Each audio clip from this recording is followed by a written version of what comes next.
Go. Let's go, Frazier Friday. How we doing? It's Braun and Todd Father together. Love your shirt, too. Foul territory. Kratz is sleeping. Actually, that was good. I was going to forget that. Erik, how long did you drive to get back to Studio EK in time for the show today? Something you need to know about professional athletes, and I was kind of professional. I got paid to play, but You were they are totally super professional. competitive. Mm-hmm. Super competitive. So when the GPS tells me it's going to be 12 hours and 45 minutes to make it from after the show to my house in Pennsylvania, I said, I'm going to beat it. So I did. It took me 12 hours to get home. Thank you very much. And that's why you hear the cops in the background right now. Yeah, that's rare. Is that from your spot? That is from my spot. No, we don't have police here. They're still trying to catch up to me. Yeah, they self-police there. Everyone's just hugging and holding hands. You're either watching TV in the background, then you're watching cops. Nothing. I got the whole house to myself.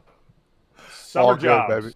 All right, I got things to do before we charge them out. Number one, another announcement, a little Friday announcement. So this was our first week on Bally Sports TV networks and on the app. And on Monday, FT will expand to another network. Let's go. Marquee Sports Network, home of the Chicago Cubs games, among other teams. But for baseball fans, that's probably how you know the network.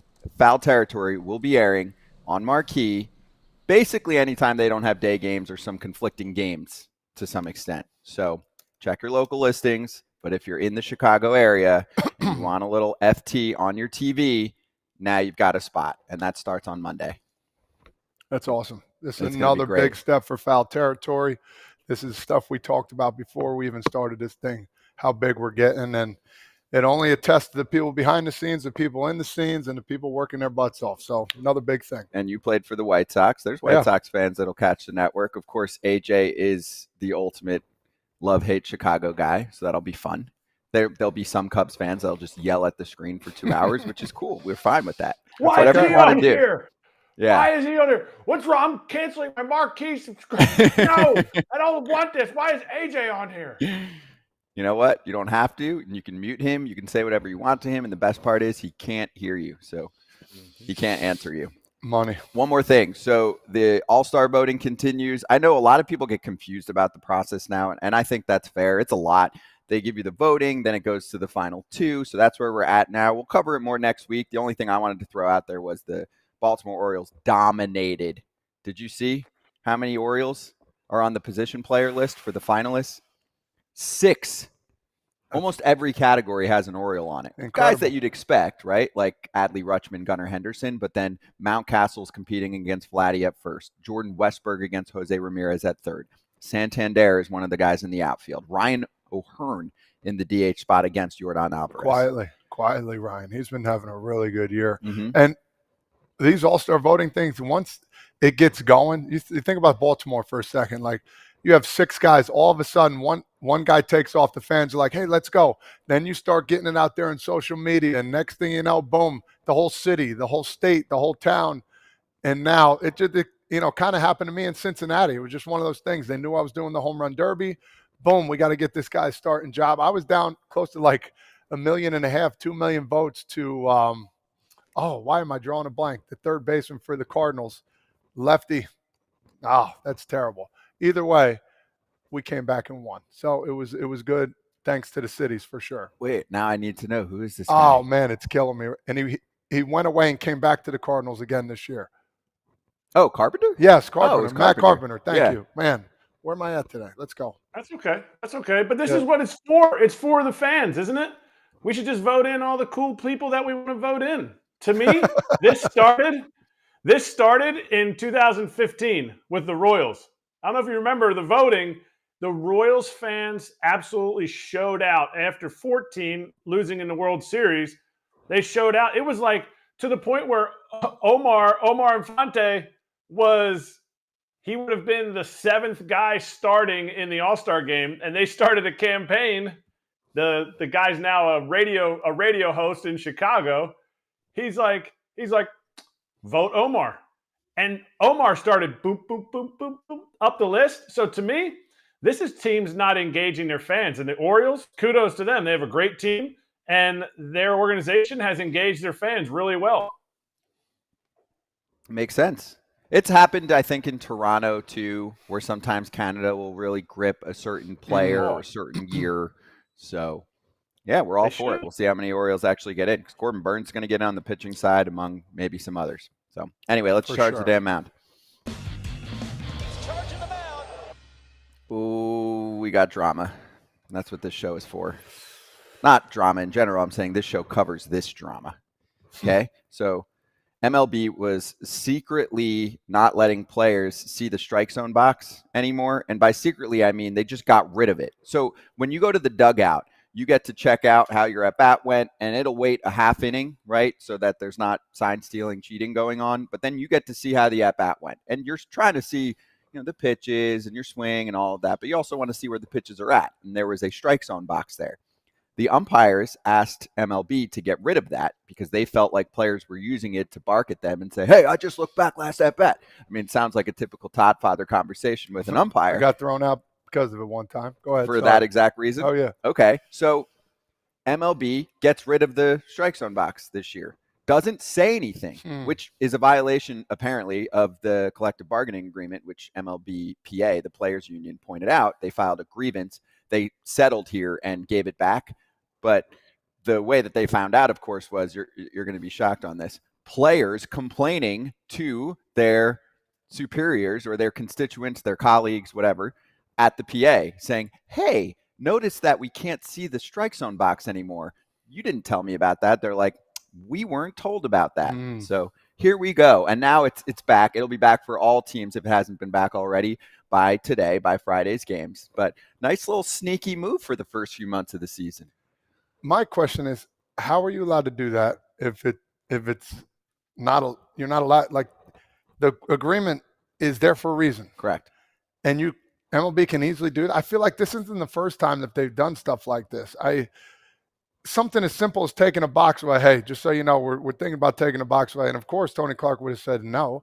Something really simple, like, so you know where your strike zone is. It's not only people always think, oh, these players are complaining too much about it. Well, that's part of it. You want to know, but the other part is you want to know exactly where that ball is in case you go up there again, understand it. I need to swing at this pitch if he's calling it 2 balls off the plate, if he's calling it low, if he's calling it high, in and out.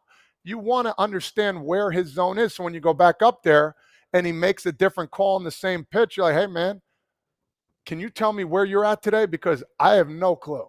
And that's just being honest with an umpire. So what's going to happen to MLB? Scott, Erik, nothing? We just move on because they basically. How are they allowed to get away with that? Well, no, they did a settlement before Kratz jumps in. So they settled before it went to a hearing because that would not have gone well for MLB. You can't just take that away, rip that away. So the resolution was that in bold letters, they sent a memo that the league and the union want to emphasize that players must use those dugout tablets and all video feeds provided solely for their intended purpose, which is to assist players with on-field performance.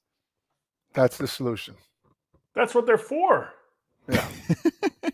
That's what they're for. They're for on-field performance. We're trying to put the best product out there.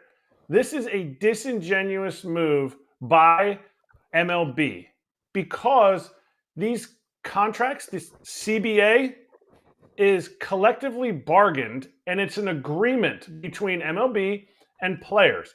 And it's supposed to be a good faith agreement that, okay, we want this, you want that. Here's the middle road. Okay, we want this, all these things. Why do they have to stay at a 5-star hotel? They don't need, it's collectively bargained. Every hotel has to have room service 24/7 so that players can have food. This has to be, everything is collectively bargained. And then they breach that contract. So forget about taking it. Why not take it to a hearing? I mean, listen, it's something really little. I get it. People are going to be out there, well, why are you guys stressing over this? This is poo-poo cock. It's terrible. But at the end of the day, little things turn into bigger things. You take an inch, you want a mile. You want a leg, no, you want 2 arms. At the end of the day, these are little things that MLB thinks they can just do what they want. And for me personally, you want to know where the zone is. You want to know where the umpire is. So, yeah, I have gotten thrown out because of it, because it was 2 or 3 calls that one of the umpires missed. And I looked at him. I said, you missed it by this. You know what? And he threw me out. Scott, you saw the paper in the bathroom. It was a good one. Yep. And that was it. Grabbed a couple Brewhas when I got inside and watched the rest of the game. We ended up, actually, I don't know if we won. So I'll have to go back and look at that. Now there's stricter penalties, though. So players who use a dugout tablet to embarrass, denigrate, or question the impartiality or ability of an umpire will face increased penalties going forward. They're subject to ejection and can be fined between $2,500 and $7,500 for a first-time violation with progressive discipline from there. So MLB won again.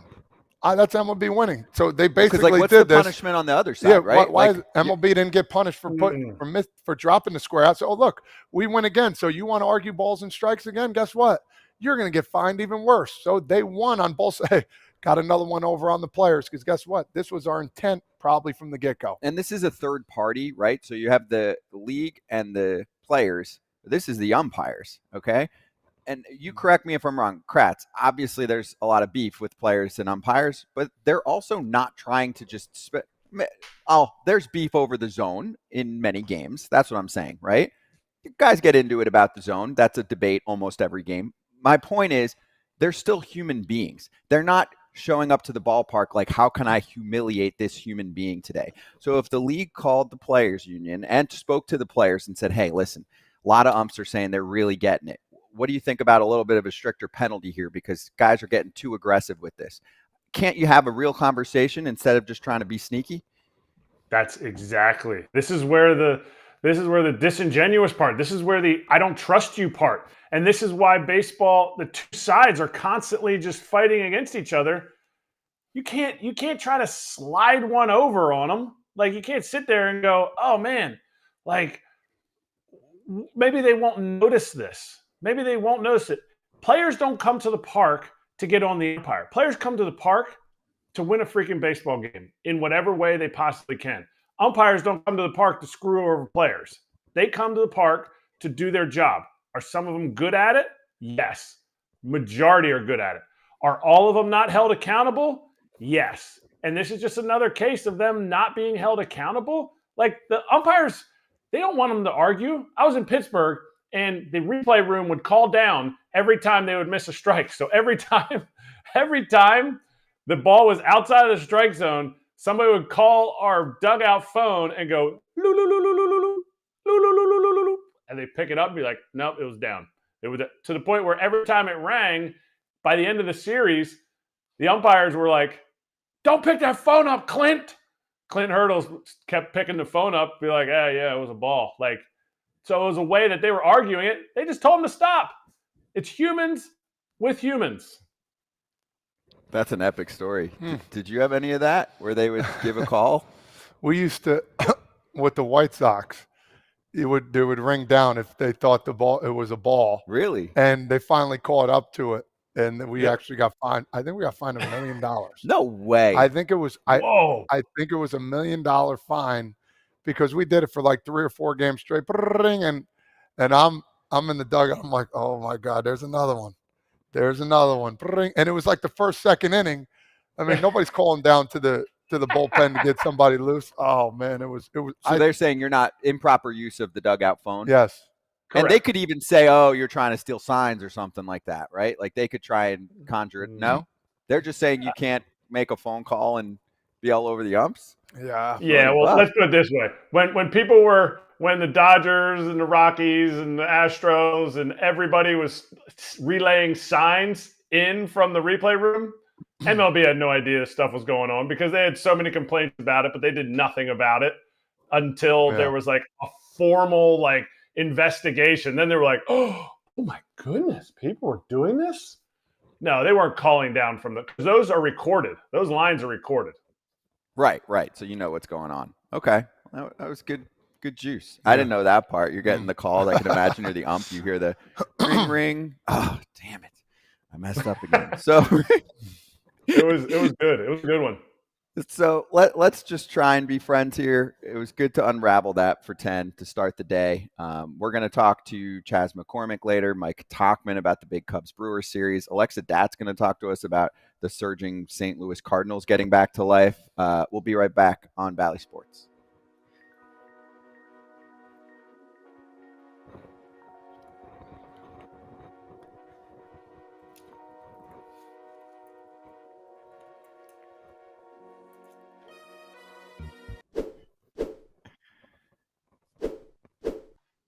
Hey, FT YouTube fam. We've got a few minutes to go over the games of the weekend, the games of the night, the series of the weekend, thanks to our partners over at SeatGeek, the official ticket marketplace of Major League Baseball. They've got you covered for all of your baseball ticket needs. Over 70,000 events are on SeatGeek, concerts, festivals, and of course, baseball games. I want to start with Kratz because if we could, I know you just drove 13 hours, but if we could ship you somewhere, I know where you want to go tonight. You know where I want to go? We're going to say it on three. One, two, three. Mets. Philadelphia. Oh, my God. Just because it's close to home, I was going to think he's going to stay at home. You don't want to see Counsell against the Milwaukee Brewers in Milwaukee? No, I don't want to see it. Why? I want to, you want to hear it? Because I want to see everything that the TV is how they're going to portray it. I'm going to have it split screened, one on marquee, one on Bally's North Central. I forget what the Bally's Milwaukee. Wisconsin. It's Wisconsin. Thank you. I should know that. Gotcha. I'll take the brunt for not okay. knowing that. No, $5 it's a new partnership. No, I want to see if these Mets are for real. I want to see if these Mets are for real, and guess who for real? The Astros. That's what I want to see. Not the pitching matchup. I could care less. I want to see which of these teams is for real. Ronel Blanco and Quintana throw strikes. So Astros Mets is a good one. Rangers Orioles. I want to see Scherzer again. I was going to say that too. Ooh, okay. Suarez is filthy. Yep. So there's some good options here. Yeah. But Cubs Brewers. I mean, I want to hear it in Milwaukee. Cubs are struggling too, so the Brewers fans have just like all the meat to be able to just grind away right now. Brewers having a great year, and we'll see how that sounds. But anyway, each ticket on the SeatGeek app is rated on a scale of 1 to 10. Look for the green dots. Green means good, red means bad. FT's got the code for you if you're new. FOUL, $20 off tickets at SeatGeek. That's $20 off your first purchase with promo code FOUL. And you can click the link in the description to download the app if you're listening on the podcast right now. I'll drop it in the chat as well. We'll swing back and actually talk about the Phillies for a moment because Bryce Harper and Kyle Schwarber both might not be okay. That's next.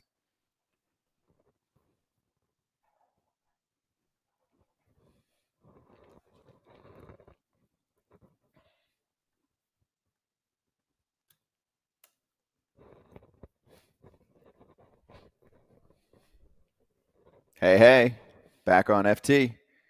We are going to talk to Mike Tauchman soon, but in the meantime, let's hit some other topics, and we'll start with the Philadelphia Phillies. Oof. That's not good. You just want to get through the marathon. You know what I'm saying? If you're in their position, because you're a playoff lock. You're not a division lock yet, but you're in pretty good shape there. This is what Dodgers fans go through a lot for years. They're like, can we just get through the marathon healthy? I don't care if I win 105 or 100. But Bryce Harper pulls up lame, running over to first. At the end of the game, too. It's ninth inning, 2 outs. You're like, you almost got there. And Schwarber left the game early, too. Philadelphia specialist Erik Kratz was probably driving all night thinking about it. Oh, he was. 100% he was. I just kept watching the replay over and over again. But not of Bryce running to first. Of all that we were talking about 2 days ago with Glaber not running to first, super hard. Oh, he should be benched. He's not trying hard. Oh, Harper tried to beat out an infield single. Almost had it. Now he's not going to be beating anything out for a little while. So true. There's a thing. I mean, you want effort. Yes, you want effort. This is a 7-4 ball game.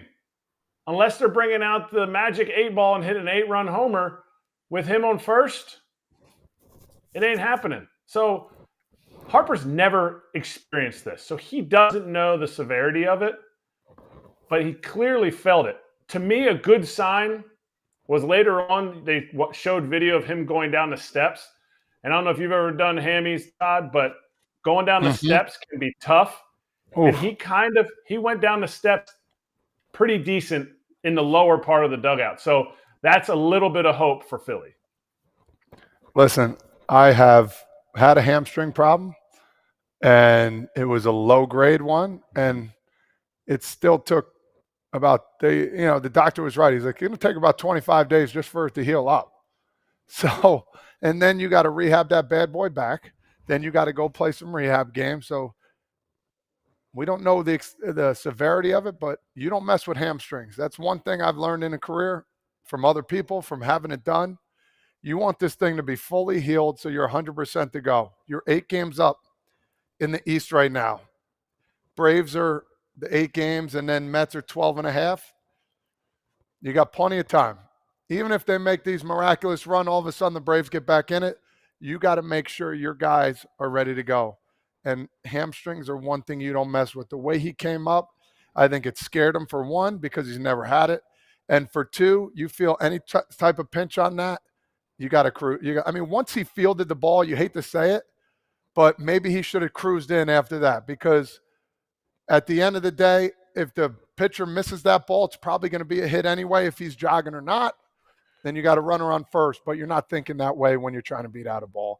You know, it's good for him running out. You make a great point about Gleyber Torres. You know, it's just Gleyber's done that a lot. So that's the only problem with the effort part, for sure. So here's Bryce after the game on the injury. How concerned are you? I mean, I don't know. I don't really, like I said, I haven't really felt anything like this before. So if I had something to go back on, I would, let you know. But I've never felt anything like this before, so it hurts. But we'll see. Like I said, see what it feels like tomorrow. They got hit, Kratz. So we'll see what happens. We'll get an update on Harper. We'll get an update on Schwarber. Some people comparing it to the Dodgers a couple weeks ago when you lose Yamamoto and Betts in the same weekend. Also, I know these are smaller, but Taijuan Walker just recently went on the IL. Spencer Turnbull has been awesome for them. And then he was, going to the bullpen as a long man, and now he's hurt. He gets hurt in Detroit, ironically. He said he's just kind of cursed there. He's had problems there when he was with Detroit. But anyway, he's out 6 to 8 weeks. So they take all kinds of hits. It's, to me, more concerning long-term to just make sure, like Todd said, that everyone comes back right and find out what the timetables are. But on the short term, I mean, this is a playoff team. For example, when Trey Turner was out, they didn't skip a beat. Yeah, but now it's JT, possibly Schwarber, most likely Harper, Turnbull, who was taking over for the depth that you lost with Taijuan Walker. It's being tested. Everybody, don't feel bad for yourself. Everybody goes through this stuff. We can even ask Sockman about it when he comes on. He's on the IL right now. Like, this happens. Like, the team, this is why you have to win with 40 to 50 guys a season, not just 26. Okay, so why don't you do it? I mean, this is one of your buddies. Bring him on. He's ready. All right. From the Chicago Cubs, newly minted, soon to be Papa. Wow, with that face, Mike Sockman? How's it going, guys? He didn't like it. He didn't like it, Kratz. How was that intro? Great. He didn't like it. How was the intro? No, it was good. Sockman doesn't have emotions. He doesn't have like emotions. that at all. Nope. By his face right now, he is so happy. Like, I can see how happy he is right now. And he's trying to hold it in. See how he's like, he's on the IL too. He's on the IL, so he's a little pissy. He's like, I'm not playing. Like, I want to play. Yeah, with those numbers, not only would you want to be playing, but your team wants you too, with the 359 on base percentage so far this year. But Mike, let's first get the annoying part out of the way. Give us the injury update. How you feeling? What's the timetable? Feeling better. Not a huge timeline guy, but every day's been better, and I'm really pleased with the progress we've made so far.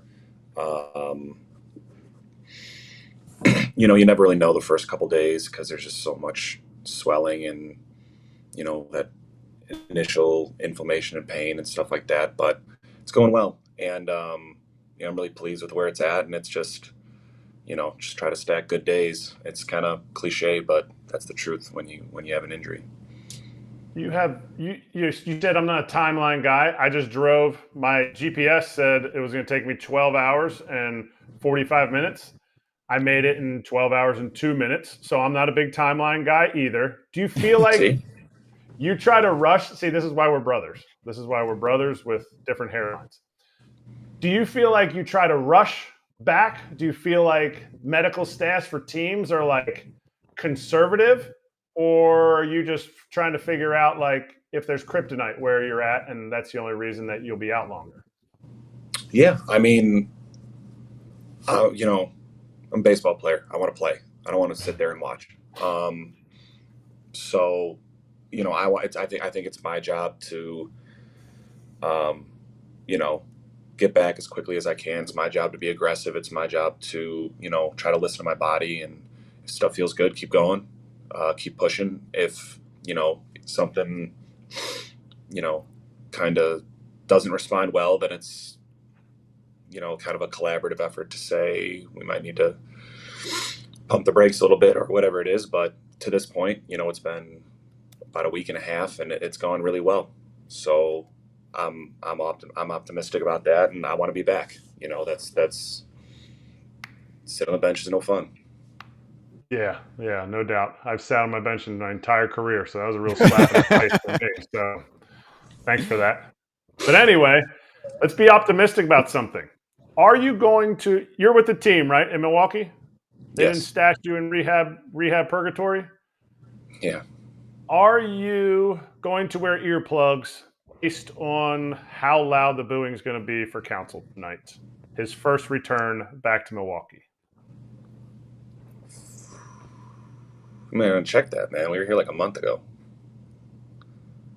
You were there? I thought Milwaukee went to Chicago. Oh, They this did, is old. But I can tell you how it was the first game. It was loud. Like, I mean, they let them know. Is it the loudest? Was it the loudest booing that you heard?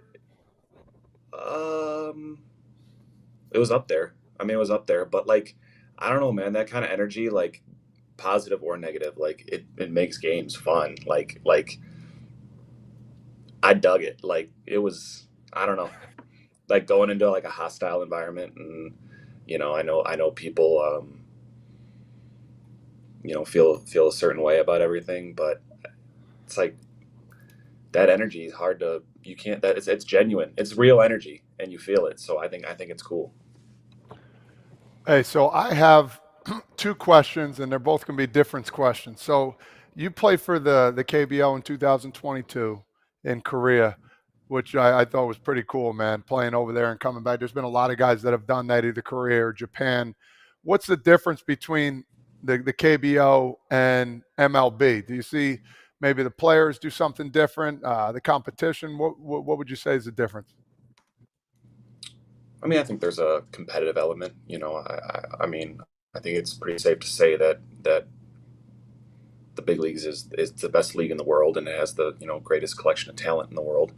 I enjoyed my time over there. I think that there's maybe a little bit more like pageantry to the games. I think some of the guys that played over there to start the season on the Dodgers and Padres that I've talked to have kind of expressed that as well, that it's fun. You know, they're playing music during the at-bat. Every player has a unique song and chant for him, and you know, the fans, it's a much more sort of like coordinated cheering, almost kind of like European soccer, like in that regard. But you know, that kind of keeps the energy high and the fans like engaged. So you know, I really liked it in that aspect. Now, another difference, you play with the Yankees and now the Cubs. Now, talk to me a little bit about the differences of both those two teams, or similarities, whatever you could think, because New York's a different ball game, and then you go to Chicago, it's pretty different too as well, but I think on maybe a little slight different side. I want to hear your opinion.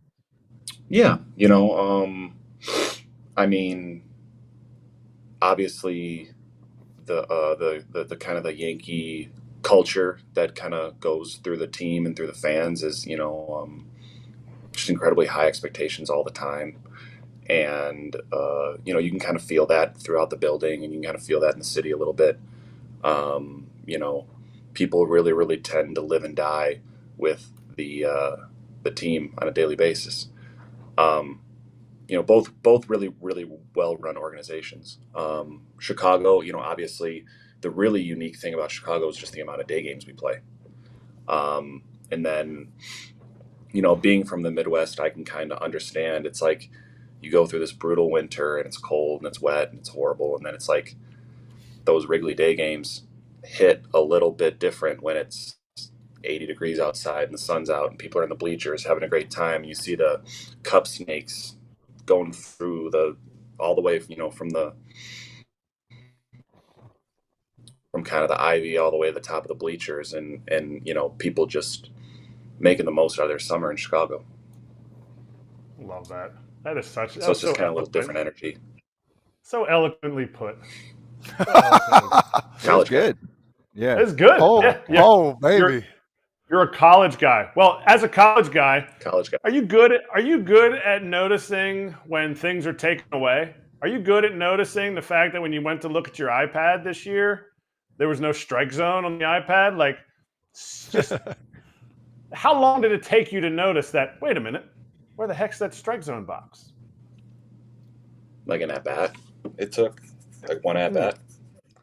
Just one at bat. You went in there because you went in there to argue about the strike zone, right? You didn't go in there to look to see if like it was a strike and to see if the strike zone. Somebody who has an incredible eye at the plate.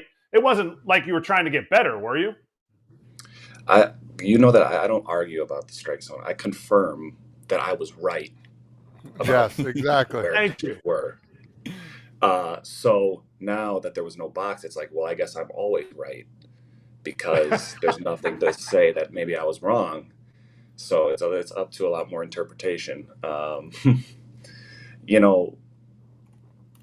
was kind of how I use the iPad. I just like to, and I think the box is not always the most accurate thing either. So I just like to get an idea of like, hey, I have a perception of where the pitch is. Let me look at the iPad.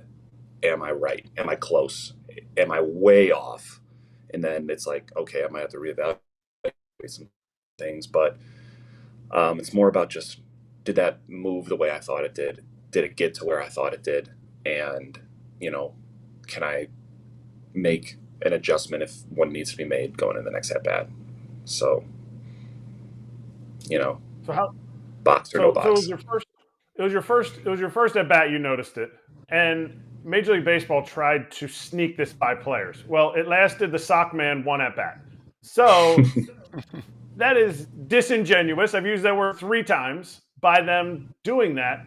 But how long did it take? Like, did you tell somebody right away? You were like, "Hey, bro, like, check this out. Like, there's no strike zone," because it now all of a sudden got changed, and it should be back by what? Like this Friday today? I think is when I think it should today. be back. I think that's what they said today. Yeah. I mean, there's a lot of things that we don't get a lot of say in. That kind of happen, and I think that everybody, players, coaches, umpires, I think everybody just wants stuff like the call's right, and everybody's working to make sure that it's right. And if I think that with the fact that you couldn't even get that broadcast view until the next half inning, it's like, well, most of the time the players calm down by that anyways if a borderline pitch doesn't go his way. So I didn't really see, it was almost like I felt kind of like taking it away, like made it a bigger deal. Like it was like the taking it away made it a bigger deal than just, maybe the rare argument that escalated beyond the half inning of, a pitch that guys didn't really like, if that makes sense. I don't know. No. So it's like a bigger story now. They made it a bigger story than it needed to be. We could have settled this like then and been like, hey guys, stop arguing because the iPads have the strike zones on, or we'll take them away. Okay, it's actually in a collective bargaining agreement, so you won't do that. But my thing is, how many times are you right? How many times are you right when you go back to the iPad and you're like, no, that wasn't, because I've seen it. I've seen the Sockman ears smoke start to like, I know I'm right, and I've seen you look at the iPad and go,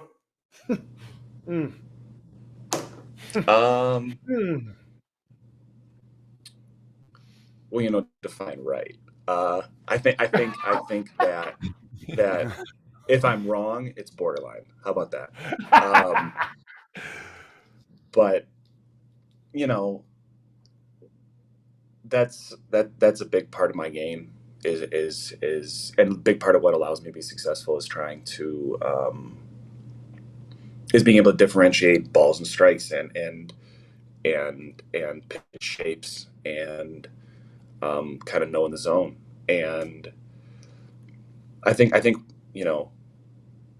there's certain pitches that it's like, hey, and like that maybe that was a ball off, and I understand how you missed it, or it was just off, and I understand how you missed it because it was a strike. It held a strike shape the whole time. It is what it is. It's those ones, I mean, it's for me. It's always been those ones that are frustrating, where it's like, man, that thing was never a strike. It was never a strike, and a movement shape was assumed, or like for me, it would be obviously like the comeback sinker or like the backdoor breaking ball, where it's like, man, you got to be sure. And like those are the ones that it's like I check and I'm like, man, like that steams me when I feel like I'm on it, and I lose that one. Those are the tough ones. All right, Mike, I'm going to swing it back to the Cubbies to finish off here. So tell me, why the offense hasn't been clicking, but why it will click going forward. I know the guys were all talking about approach, and obviously there's a lot of talent there. It was a good bounce back win yesterday, but give me some positivity on the Cubs side of what to look forward to, because fans are certainly expecting more, as we all know. Yeah, I mean, I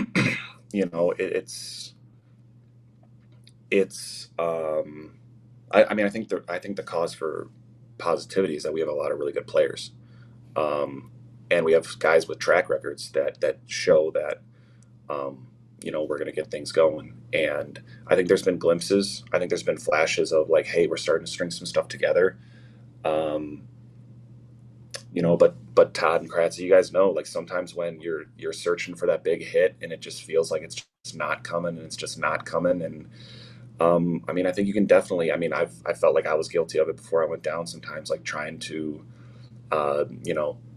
do more in those spots, and that kind of stuff. Just like, positive momentum can kind of get everybody going. Sometimes the opposite's true, and it just feels like, for a while now, there's just been days where it feels like we're one big hit away. But we have a lot of really good players in the clubhouse. We have guys with strong track records. I think offensively, we have a lot of guys that can do a lot of different things with the bat, create offense a lot of different ways, and we're gonna make our run. Like, and we had a like you said, big come from behind win or big late win yesterday, and sometimes that's what it takes to get them going. And when we get a few guys going all at the same time, I think we have a lot of talent in the lineup and a lot of talent in the clubhouse. All right, last one. We love doing player comps. We had Max Muncy on here before, and the offense for the Dodgers has been down since Max has been out because he takes a lot of pitches. He works walks. Yeah, he hits 30, 40 homers. The sock man doesn't have that. But here's your player comp for today. The reason the Cubs offense is struggling is because they don't have their sockman. If you don't have a sockman, you don't have somebody that gets good at bats. Max Muncy, Mike Tauchman, player comp.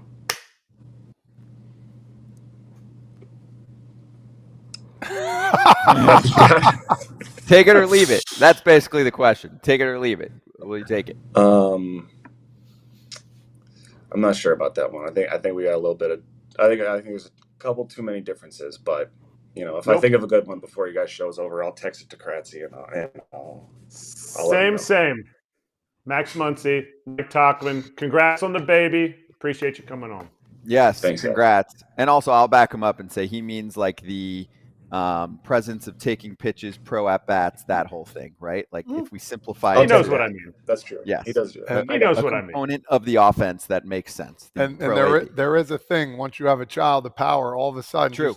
Don't be tricked when you got 10 homers in 25 games. It just happens naturally. Just let you know. You got one more homer. You got one more homer till you catch me, Tauchman. Okay? Oh. You're still behind me, kid. Oh. Welcome to the club when you get that next one. Okay. I think Noted. All right, get well soon, dude. We'll talk to you soon. Appreciate the time. Thanks, guys. All right. Thank you. Mike Tauchman, Chicago Cubs. Also, we have a Cubs show as part of the FT network. It's called Northside Territory. It's hosted by Sahadev Sharma and Patrick Mooney from The Athletic. Multiple episodes per week, so make sure you go check that out. And I'll remind everyone again, we will be on Marquee, the Cubs network, starting on Monday. BRB.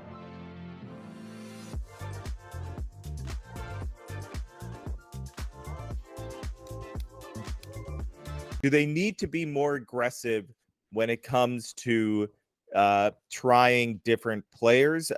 Yeah, maybe. Listen, our buddy Jesse Rogers is all about Alexander Canario. He and I debate about it all the time. My point is, I just don't think that changes much. Maybe it's worth trying, though. That doesn't mean it's not worth trying.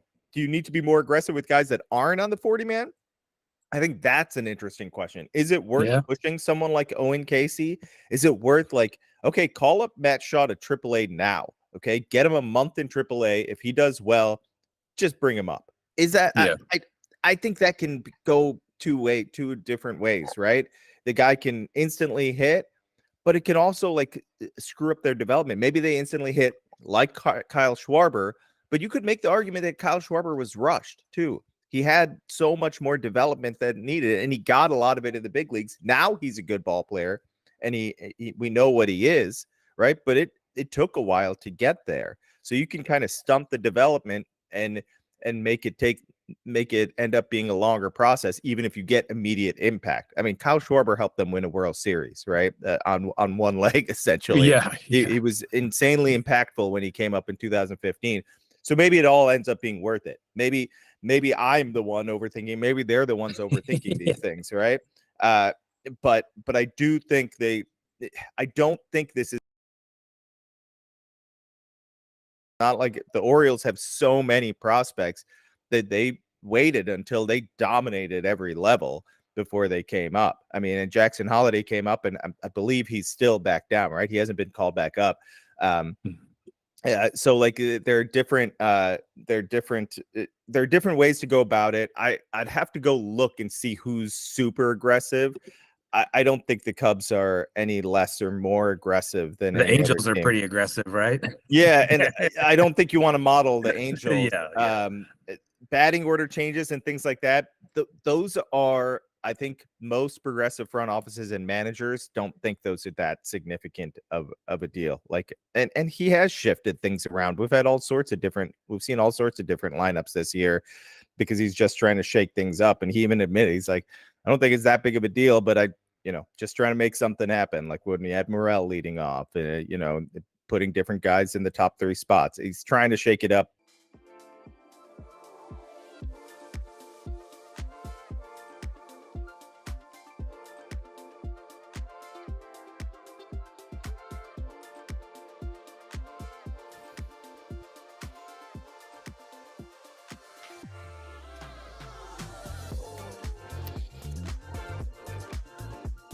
Here we go. Todd Father.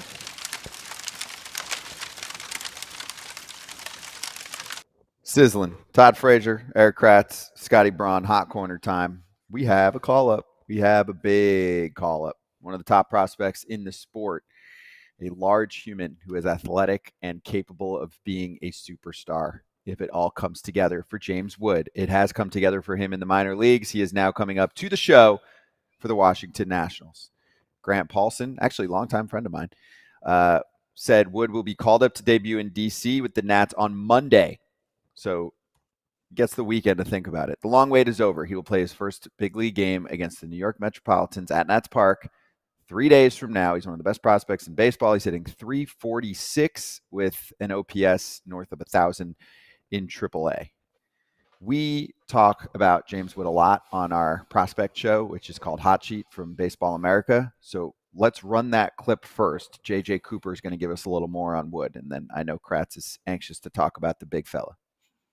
I love to see these guys who show that athleticism and power and feel and feel to hit can all work together, and that's kind of what James Wood does.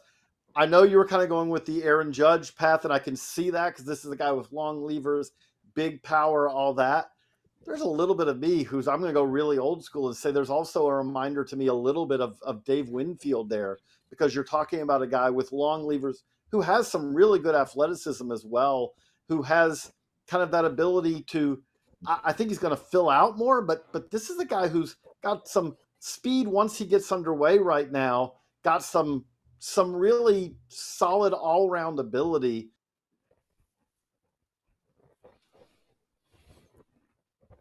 Go ahead. I know you've been waiting. Easy comparison with Judge. And I'm going to say this, and this is not saying he's going to be better than Judge. I'm saying that his ability right now is something that I don't think Judge had right when he got called up to the big leagues. This guy was asked to cut down on his strikeout to walk ratio. Okay? He's a 1-to-1. He's 39 walks to 41 strikeouts. They specifically asked him as an organization. The person I talked to said they told him we need that to be cut down because we don't think your strikeouts are going to decrease when you get to the big leagues. You're just going to always be a more strikeout guy. And he's like, I don't want that. And he did that. He's almost 1-to-1 in AAA this year. When last year he was 60, I wrote it down, 65 walks to 173. Okay, strikeouts. Now you look at the power. He has 10 bushes this year already.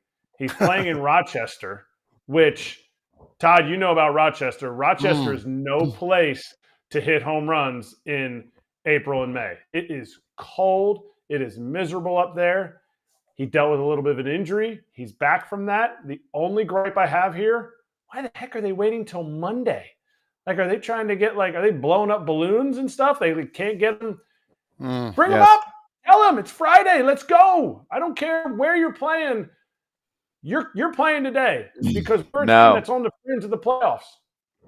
I'm sorry, Kratz. You're unaware of how the business of baseball works. The Washington Nationals this weekend play in Tampa Bay. They then return home on Monday for a longish homestand against the Mets and Cardinals. I know it sounds crazy, but I've never heard of that. Thus is never heard of that. Come on. No. So they tell them 3 days ahead of time? No. Usually you got to get on I that know flight. that, but I'm telling you, I've never heard of. You should pay attention to the way prospect calls have. It's always been a thing. It's more of a thing now. When you have a top prospect, it is like an ownership mandate that top prospect must debut at home for the Monet. I'm fine with that. I'm fine with him debuting at home. If it's a spectacle for you, I'm fine with that. Why are they telling him now? So he has to go and play. Does he have to play all 3 games? Is he only playing 5 games for his AAA team? I'd be scared out of my mind. I'm going to get hurt or hit by a pitch or something. I wouldn't play. No. He's in bubble wrap for 3 days. I would go in the back of the box as far as away from home plate and just please throw a fastball. I'm not swinging. No. Not laying out for any balls. And people are going to be like, oh, that's disingenuous of you. You keep using that word. You can't say that. The guy's a competitor. Nope. Who's going to pay his big league time when he gets called up to the big leagues a month later because he dove for a ball in Rochester and hurt his arm? It wasn't supposed to get out, but that's probably what it is. Grant did a great job, digging through the organization. He's been around that area for a while, so it is what it is. It's a great call. I mean, it's weird. It's a few days now, and maybe they will just say, you know what, word's out. Let's just break the news, and we'll bring him up to D.C. He'll say hello to the boys. Go sit in D.C. and hang It's still out. weird, though, because then it's like, what, I'm sitting here for 2 days, like taking time off from my hot streak at AAA so that you guys can get paid more at home? It is weird. You're right. It's weird. He's the prize of the Juan Soto deal. Mackenzie Gore obviously has worked out great in this trade as well. That's weird. It is weird. We can get into it a little bit more later on if we have time, maybe during Slap Hands. doubt. But we got to talk Cardinals coming up next. So Alexa Datt is standing by to give us the lowdown on what this team's going to be going after at the trade deadline. Be right back.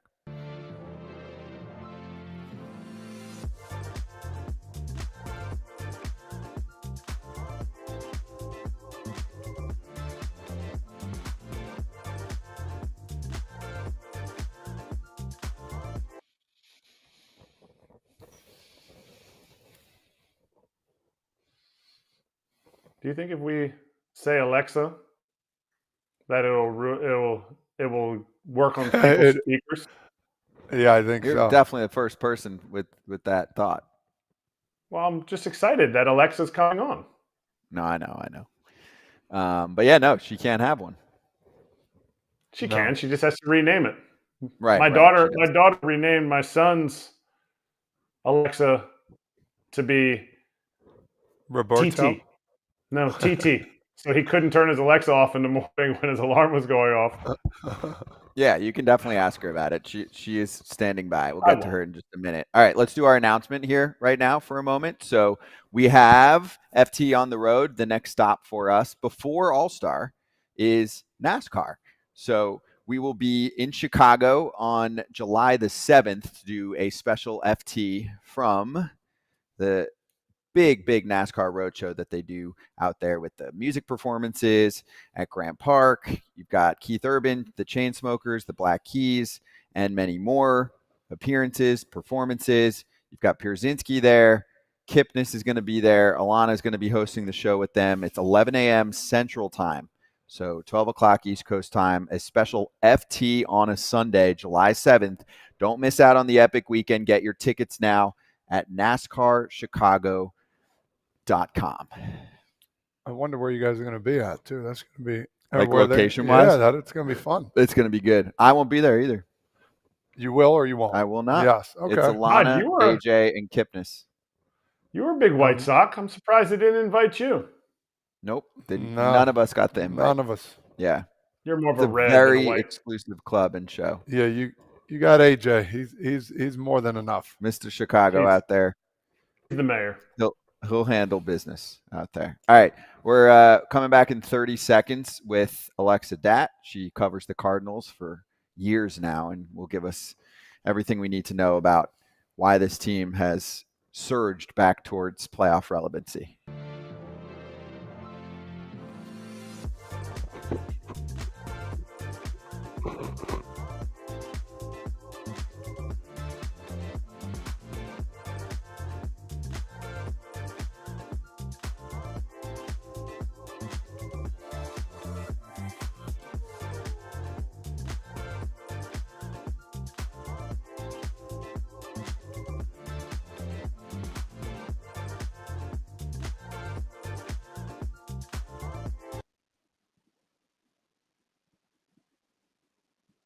Dancing to the commercial music, which we used to do when we were doing TV shows back in the day, back in the prime days of the League Network. Alexa, great to have you on. She works for and covers the St. Louis Cardinals on Bally Sports Midwest, a team that has gotten itself right back into the mix. So first off, how are you? Great to see you.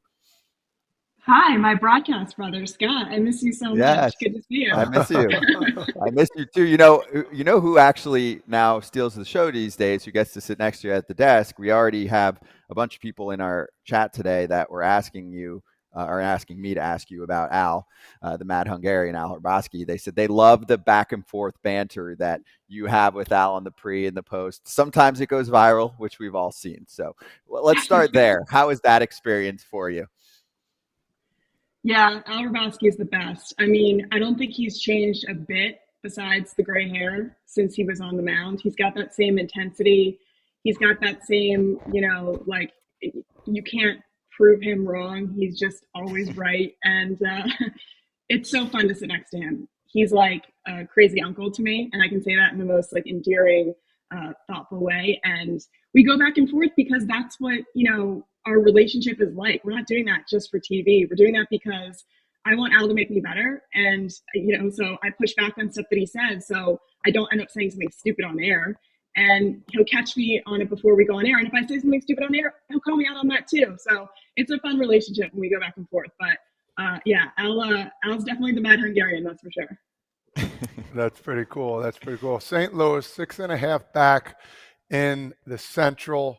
They're coming back here. Not a lot of people are talking about them. Are we not giving this team enough credit right now for what they've been doing?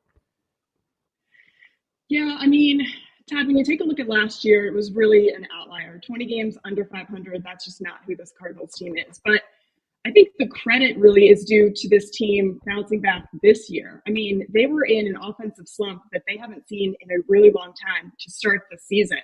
They had a 7-game losing streak. They were talking about, all the fans on social media wanting to fire the entire coaching staff and how they always get fired up. But the fact that they were kind of, they were last in the division, 9 games back. And so you started to worry. And then all of a sudden, here comes Ali Marmol and Daniel Descalso. They get ejected in the game versus the Brewers. It really fires up the team. And since then, they've got the best record in the National League. So even just within the season, it's been a pretty incredible bounce back for this team. And you really give credit all around, especially once Wilson Contreras went down. You thought, well, this team could essentially tank and sell at the deadline. They went the opposite direction. You had guys step up who you didn't even think were going to be everyday players necessarily, guys like Alec Burleson, who not only is he getting everyday at-bats, but now you're seeing the slug, the power from this guy is getting national attention. And just watching this team kind of, all come together at the right time in all facets, starting pitching. Their bullpen has been incredible as well. They have the best starter ERA over the last couple of weeks. And then you've got JoJo Romero, Andrew Kittredge, and Ryan Helsley, who's the best closer in baseball. So it really has been a resurgence for this team, even just this year. And that says a lot, especially because they've got injuries to their starting outfield. I mentioned Contreras, and then, your fifth starter, Steven Matz, went down with a back injury. So watching it all come together has been pretty cool. Without having the fear of Contreras going down, oh no, what's going to happen? You can't talk about the inverse of that. Oh no, we were winning while Contreras was gone. We weren't winning last year when he was here. Are we afraid as Cardinals fans of not winning again when Contreras is back? Is there chatter about that? Is there fear in Cardinal Nation? I mean, listen, we all know that he got off to an interesting start in his Cardinals career. That's been written about, and that's no secret. And he struggled behind the plate. But the fact is, he was the best offensive player for the Cardinals in the second half last year. And it wasn't even close. And this year, before he went down with his injury, he also led the team in most offensive categories. So his bat's going to play, and you need his bat in this lineup. That's just a given. In terms of behind the plate, he worked tirelessly in the offseason. It was something that he needed to improve on. The organization told him that. He was aware of that. He went through and made a lot of changes. He's worked on not only his pop time, but his framing and working together in terms of studying with his starting staff in order to get better this year. And we've kind of seen the fruits of that labor at the beginning of this year and now since he's returned from his injury. Who is going to bounce back sooner, Goldie or Arenado? Arenado just hit his second home run, I think, at home last night. So you have to choose one of them, and you're not going to be offending the other one if you choose one of them. Listen, I don't think either of those guys could ever be offended by anything I say because I don't think they're listening. But I think if I had to pick one of the two of them, Arenado is having a bit of a surge recently. I think he's hitting 300 in his last 13 games. And we're not seeing the slug from him just yet. The average is there. The on base is there. But I'm waiting to see that power. And since we haven't really seen it this year, and every season of his entire career, I know last year was a bit of a down year, but it was for everyone. But every season, he has that month where everyone's like, oh no, all of a sudden he's, jumped the shark. He's, over the limit in terms of what he can do in his career. I mean, you're doubting this guy again? Why? At the end of the season, you look back and his averages are the exact same, super consistent. So I'd like to see Arenado go on a bit of a tear. He pulls homers. That's what he loves to do. And their push, if he starts getting on a run, it's going to be fun to watch. Trade deadline is on the loom. It's coming up here pretty quick. Who do you see the Cardinals buying? Any names, positions? Are they looking for certain guys or certain positions right now? Yeah, they need a veteran starter, Todd. That's just, point blank, something that the organization has been talking about. You obviously have Steven Matz dealing with that back injury. And listen, hopefully, fingers crossed, everyone stays healthy. But there's another injury to that starting rotation. All of a sudden, you have 2 spots to fill. And so you're in dire straits. So I think a veteran arm would be really important for this team. They made a splash in the offseason, bringing 3 veterans in who have been nothing short of incredible for the team in Sonny Gray, Lance Lynn, and Kyle Gibson. So listen, at the trade deadline, everyone's going to be checking in on Garrett Crochet. Is that going to be a name that the Cardinals are going to check in on? Yeah, for sure. Are they going to be able to afford him? Not necessarily. So it's a situation where you could look in at Erik Fetty. I know Tampa Bay potentially could have some starters down there. Tyler Anderson. You're looking at names of guys that would make sense for the Cardinals. I would probably go more in that range. But it's going to be interesting because they're definitely going to be buyers, especially with how they've played recently. What kind of finish to the season keeps Ollie Marmol around for next season? Because there's a Skip Schumacher looming. There's always Yadier Molina looming. Alex Cora would look good in red. Alex Cora would look good in red, Erik. That's your argument. Yep. Yeah, I'm not going to doubt that. Alex Cora would look good in red, but I'm going to say that Ollie Marmol is staying put. It would have to be an epic collapse, and I don't see that happening with the way this team is structured. It's just not possible. I mean, the fact that you've got a guy who you called up and you were questioning his offense in Mason Wynn, he was a young player, you weren't sure what you were going to get with him besides, he was a great defensive shortstop. He had the cannon of an arm, but all of a sudden he is your best offensive player because he's come around and shown the ability and growth at such a young age. You're watching a lot of these young guys, Brendan Donovan, Alec Burleson, be, young and not really care that they're young. And then same on the opposite side with this team, this veteran staff in terms of the pitchers, north of 35 years old, they don't give an ish. Don't talk to them about their age. They're going out there and throwing 7 innings regardless. So there's a lot of swing and miss in this pitching staff.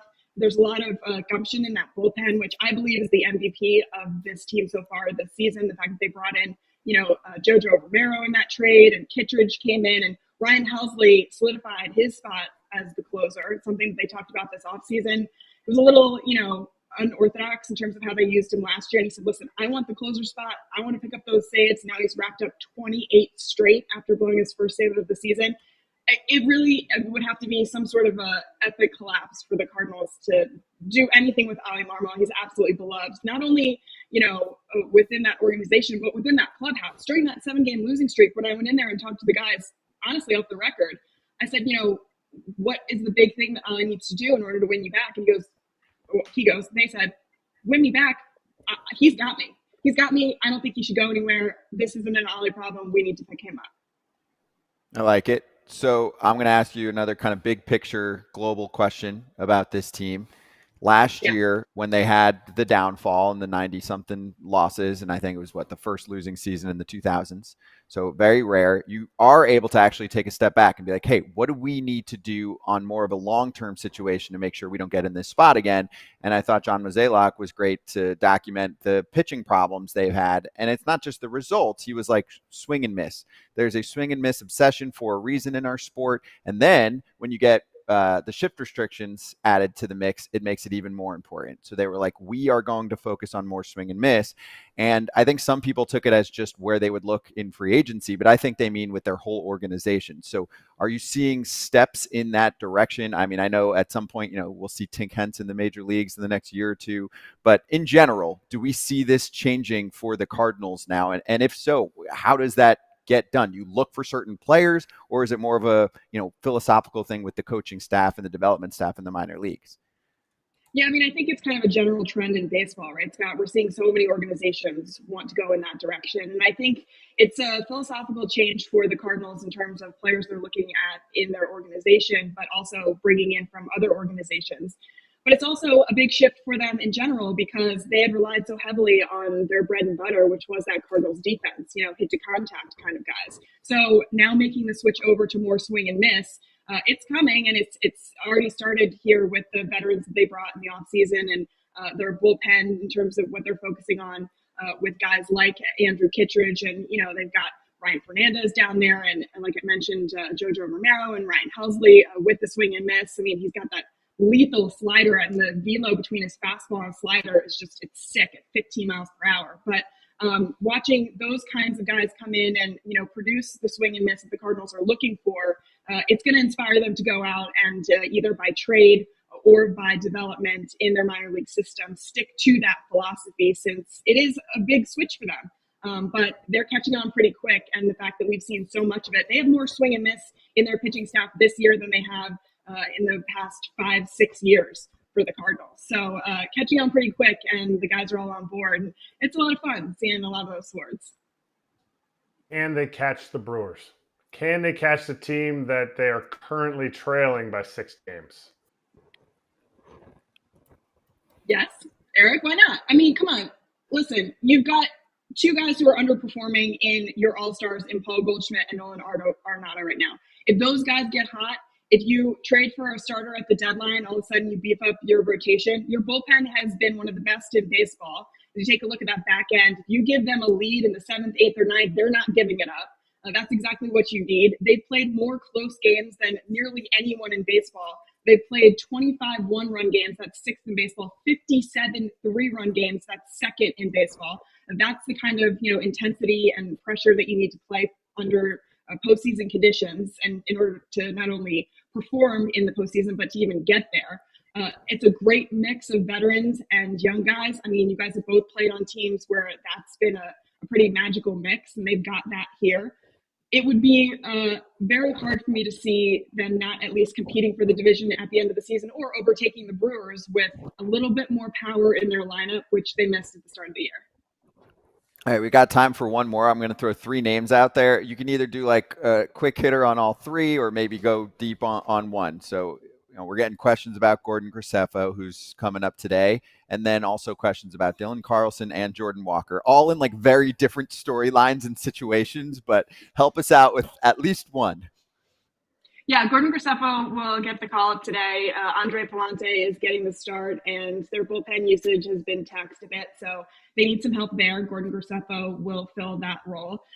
Dylan Carlson, I mean, listen, he started the season injured with that shoulder injury, and it's going to take him a little bit of time to get back, but we saw him make an excellent catch against the wall last night, and his offense is turning around, so I believe in Dylan Carlson. It'll be interesting to see how his playing time shakes out in terms of what Alec Burleson has been able to do in the outfield, but you earn it, and that's how it goes in the major leagues, if you perform at the position.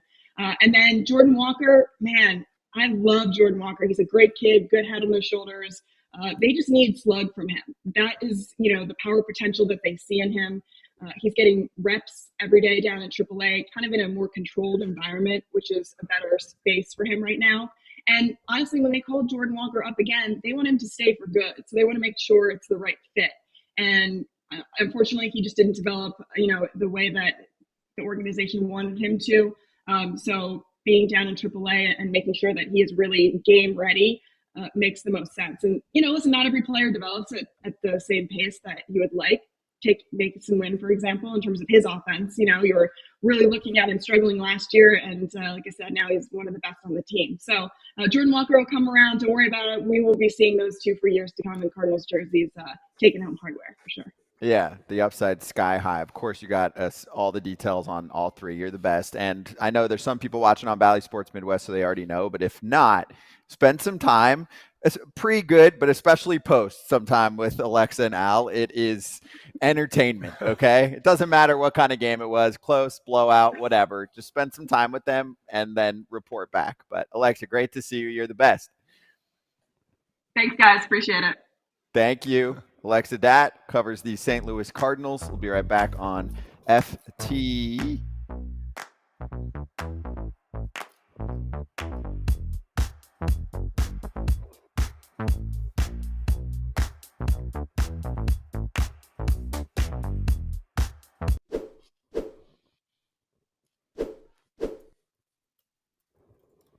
Hey, Erik Kratz, I know that you're a little bit tired, so this actually plays really well for you. Did you drink your AG1 this morning, or did you partake in any other AG1 activities? There's your travel pack, but I also see you pre-show with your droplets. I got my free AGD, the D3 plus K2. Smacked that before. I haven't had my AG1 yet today. Nobody panic. Baby. Nobody panic. I was having it between lunch and supper while I was on the road, but these packets, so awesome. I got back and I had more packets than I thought. Found out my son wasn't drinking all of his, so he's grounded. Hey, but don't Joe panic, okay? We don't need you to Joe panic. Joe panic.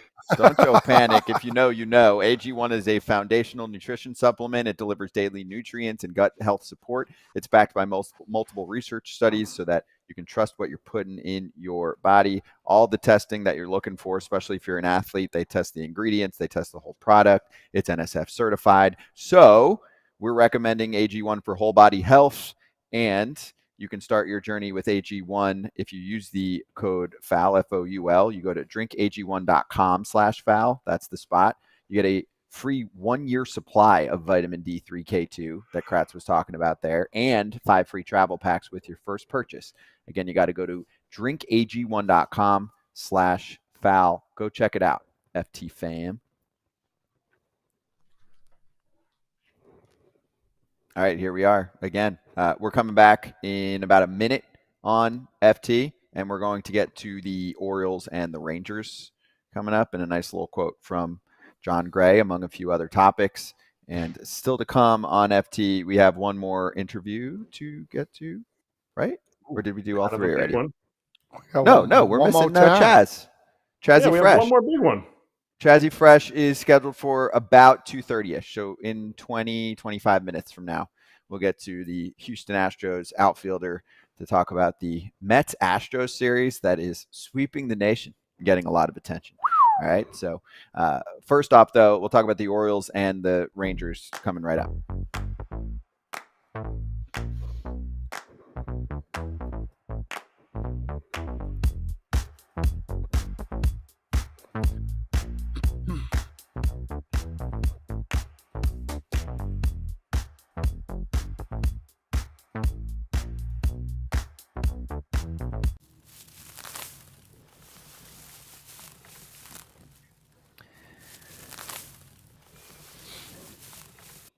In the weeds, we were really digging. Did you hear that? It was like extra digging today in the weeds. Well, it's summertime. It's very healthy outside, the grass. You got to get the mulch in there and everything. Yeah. Yep. All the stuff that we love. We're all really hard at work in our We had too many weeds. landscaping. Oh, You did? Did you pull any of them?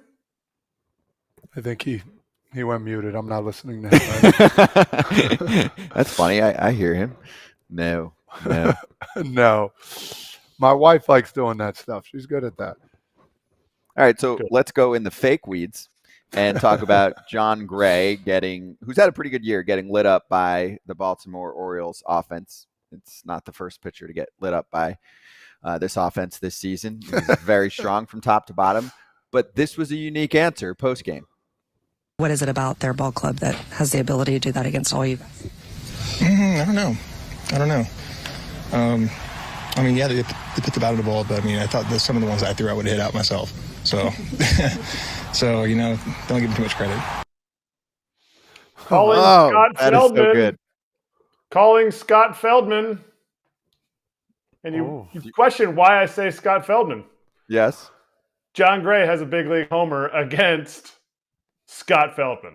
So he knows about hitting a big league homer. So if somebody knows, hey, I could have hit that out. He knows he wasn't very good. Hey, what a quote. What a quote.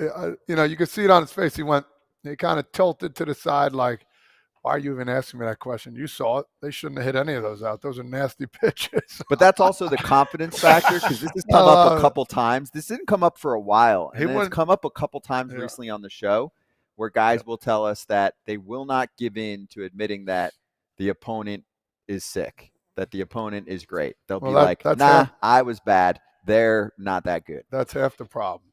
Sometimes you got to give credit where it's due. Or is it a confidence thing, though? You were more real. Like Todd Father would chill with you in the clubhouse after the game. If you wanted to have like a civil combo, he'd say, listen, this dude is serious. Filthy. Give credit where it's due. Build their confidence up, break them down the next time, maybe. That was always my motto. But they're a really good team. I mean, they can hit. And, maybe he forgets how I hit. I used to hit those good pitches out too. I mean, Kratzy, same thing. I mean, sometimes your best pitches get hit, and that's just part of it. So just move on and move forward. I think he was a little bitter. I think he was a little upset maybe about how it all transpired. But yeah, I mean, that's a good team. You got to give credit where it's due. I'm going to take you on the other side. It's what, Kratz? Jon Gray's a good pitcher this year. Yeah, don't get it twisted. He's doing well. So if he thinks he was off, I believe him. He thinks he was off. I mean, he doesn't think he was off. He says they shouldn't. They're not that good of a hitting team. They shouldn't have hit. That's those what I mean. pitches. Yeah, that's what I mean. He thinks he can get them next time. So I don't know. I played that. We talked about it last week. That's why I'm not good at golf. Every shot I stand over, I'm like, "Yup, this one's going right in the hole." 4. Also, by the way, I like it. Jon Gray, you're right. He, as of a few weeks ago, he was going to be a lock for the All-Star game, and 2 starts can change everything because, he had the bad start against the Mets where they got smacked around 14-2. Remember that one? That was last Monday. 3 innings, 9 earned runs. Because entering that start, his ERA was 2.17. 2.17 in I think maybe 12 starts, something like that. Then he does shutout ball against the Royals after that, so he recovers, and then now gives up another 8 earned runs in 5 innings. So in 2 of his last 3 starts, that's 17 runs in 8 innings. That's the ERA going from 2.17 now to 3.77. That's how quickly it can change, But you're right. He's had mostly brilliant outings so far this year for a Rangers team that needed it, because if they don't have Jon Gray, where the heck are they at right now? Because they're not in a good spot. So that's the other layer of the combo here. We haven't spent a ton of time on them. This week, I think the team of the week that's gotten smashed is the Toronto Blue Jays for all of the pieces that they have to potentially sell. But there are starting to be rumblings, at least from people that I talk to, about the Rangers. Not from the Rangers themselves yet. They're not going to give in. And I'm trying to give them as much benefit of the doubt. They won a World Series. They've got dudes coming back. There's a lot of talent on this roster. But they are 37-44, right? They got swept by the Brewers. Good team. Now, this is a tough 4-gamer against Baltimore. Not off to a good start. They're 8 games back of the division with the Astros in between them and the Mariners at the top. And they're 7 games away from a wild card. Getting close to a little red alert for the Rangers or not yet? I don't know that you're ever going to – are you asking are they going to sell, or are you asking are they going to – because they're picking up some guys possibly here in the next month. So they might have their own trade deadline. And I have a hard time thinking, unless CY, Chris Young, their GM, has gone full front office, that might be his downfall ultimately, is he's not ever going to want to give up. And when you have guys that you created a team to win and you just won, I don't think he's going to give up. So that's where I don't think they're going to be trading. It is a huge, huge mountain to climb, though. More likely bounce back because they're in very similar they have very similar records, the Cubs and the Rangers. So the Rangers are 37-44. They're 7 games away from a playoff spot. The Cubs are 38-44. They're 4 games away from a playoff spot. But do the Cubs have, are you okay, this lineup's going to turn it around? To me, I think the Cubs have a lot of really nice pieces, and they didn't supplement it with, the Rangers have Corey Seager. The Rangers have Marcus Semien. I think both of those guys are better than all the hitters on the Cubs lineup. And then they have Josh Young coming back. Evan Carter has had a down year. I get it. But, to me, what Evan Carter showed last year, and it's a small sample size, so I think Evan Carter could put up, Cody Bellinger numbers. So to me, the Rangers lineup has a chance to explode, especially because I don't know why Adolis Garcia isn't hitting either. So to me, they have a higher ceiling than the Cubs offensively, but the Cubs have a better rotation. And the Cubs have a worse league. The National League is just easier to hang around with. The American League's not. At some point, you got to get back to that 500 and start to make moves. Bless you. Todd's allergic to both the teams. Weeds. Yeah. Oh, true. Oh, the weeds. That's why you didn't pull any. That is true. But anyway, just saying, it's time to get going soon, because I looked at their schedule too. Not great coming up. There's more Orioles in there. They're maybe 4 of the next 5 series. They're all tough teams, and then they have the Angels. But besides that, there's competition in there. I'm getting a little concerned because I've been one of the biggest believers in this team and what they've got coming back, but real quick after this, it's the Padres who are playing good ball. The Rays have been playing better lately. Then they've got 3 against the Angels. Then it's Astros heading into the All-Star break. And then first series after the break is the Orioles. So their schedule's always going to be tough because you're always going to pick up some Astros and Mariners, and it's a gauntlet. The West is a very top-heavy gauntlet. It is. And then there's some things you can do. You can do some damage on the bottom. And they still have, I think, a 4-game White Sox series soon after the All-Star break as well. All right, let's swing quickly to the Yanks and Blue Jays. We'll start with Springer. 2 homers yesterday. Had a big game a couple days before that. Yeah, he's starting to pick it up because he wasn't doing much. He'll be the first to tell you. And he went after 2 Carlos Rodon heaters. So 2 bad starts in a row for Rodon. Yankee specialist Todd Father here. So they're getting after the heater suddenly. The fastball's getting hit. Vladdy's whispering sweet nothings in George's ear, and then he hits another as we're watching it right now if you're listening to the pod. But the Blue Jays smacked the Yanks. They're in a bad spot right now. Obviously, they built up a nice lead as far as being a playoff team. But your thoughts on this one yesterday? Yeah, I thought it was ugly, man. It was just one of those things where it's getting later in the year. Guys are seeing more pitches from these guys. I mean, was the fastball flat? I thought so. I thought his fastball was a little flat. The bottom of the lineup is struggling for the Yankees. I think that plays a big part of it. I mean, one game, I think they were 1 for 19 when they lost against the Mets. Yeah, it's starting to come around a little bit. And these are the ebbs and flows of the year where people are like, oh, well, we thought they were good. We thought they were this and that. But you got to take your lumps, and that's part of it. It happened in the beginning of the year. It's happening now. It's how you come back from it. They need a game where they come out and win in an extra inning game on a walk-off or find a way to win a game on the road, and boom, something will snap. Aaron Judge is still dominating. Soto is still doing his thing, and Volpe's having a good year. So they got to figure out a way for these starters to go deeper, to pitch a lot better, and to focus on what they can control. And right now it's not it. That's top-heavy team still on the offense. It's still like they go as Judge and Soto go. I agree. Which is great. I mean, those are guys to rely on, but it's been tough times for them. And lastly, Wyatt Kratz, you got something or you want me to give you a little Bo Bichette line?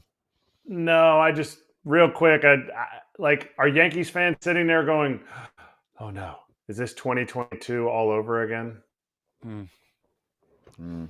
Could. My big thing also is Cole. How's he looking? I was going to say that. He got roughed up Trevor too. May was concerned because you can tell everyone that you're dialing it back to find the zone, but you're dialing it back from 97 to 92. Yeah. You don't see that. I'm worried. A little bit. I want to see him on this next start here because they did better without him. Just saying. They did better without him. Wow. Classic. All right, here's a quick one from Bo Bichette to Hazel May, who covers the Blue Jays. Bo was asked about trade rumors and deadline talk, and she asked him if he'd be surprised if he were traded. And he said, no, not surprised at all. Good old Hazel May. Love Hazel. Now, I'll tell you why this means something, okay? Because players that grew up with a franchise, and they are stars, even if they're having a down year, he is well-known, and they were thinking about him as being a long-term part of this team. Players don't give that answer when they have a year and a half left of control. The answer is usually, no, I want to be a Blue Jay for life. Because it's also even just good leverage for yourself if you're trying to get a deal. To me, this means he's not staying there. I don't see it. You know what I'm saying? Like, even if he doesn't get traded at this deadline, I don't think he's signing there. He's so close to free agency. I don't know if he wants to remain in that org the entire time. Don't you get that feeling? I would agree. And who's going to be more expensive, Vlad or him? A shortstop or a first baseman? 100% him. So that's why I think he doesn't think he's going to stay there. But I thought you were going to go in a different direction. Superstars that come up through organizations, all-stars, whatever, if you don't want to call them a superstar, they get different treatment from front offices. They're told different things. And do you think it's kind of a coincidence that Vlad was like, well, you know what? I'd play for the Yankees last week. And then Hazel May asked Bo, hey, you think you might get traded? I wouldn't be surprised. Front offices don't talk to Erik Kratz. They probably don't even talk to Todd Frazier a ton after he signs a contract with the team. Todd Frazier with the Reds, the front office might come and talk to you a little bit more than they do other players. Mhm. Hey, there might be some rumblings here. Let's squash them. Or they don't say anything. Well, I guess there's rumblings, so maybe I am getting traded. That's the words. They're short, but they are meaningful right now from those two players. That's just not how you talk if you think you're going to be. You've heard this a million times. Like, okay, Judge, when he was approaching free agency, Judge was a free agent. Anyone could have signed him. He knew in his head he wanted to stay with the Yanks. When you asked him questions in the couple years leading up, he'd be like, I'm a Yankee pinstripe guy. We're going to figure it out. I know I want to be a Yankee for life. Even when he had to do the little fake threat and I'm in San Francisco, take a picture and a video of me, the whole thing. He always was very strong publicly about how he wants to be a Yankee. Yeah. Because when players do this, even if they do sign elsewhere, well, then it makes the org look bad for not wanting to keep him. They're like, well, the player wanted to be there. You just didn't pay him enough. This to me is different. This is two players not being like, I'm a Blue Jay for life. And the agent's in his ear too as well. I'll button that up. He's talking to him too. So that was all I got. All right. We're coming back with picks. Todd Father is the godfather when it comes to nailing locks this year.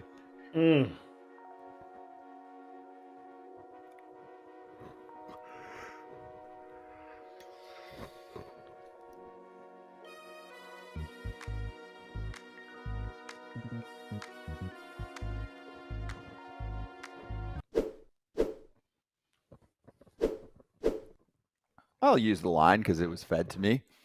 And we're going to stay in the weeds a little bit.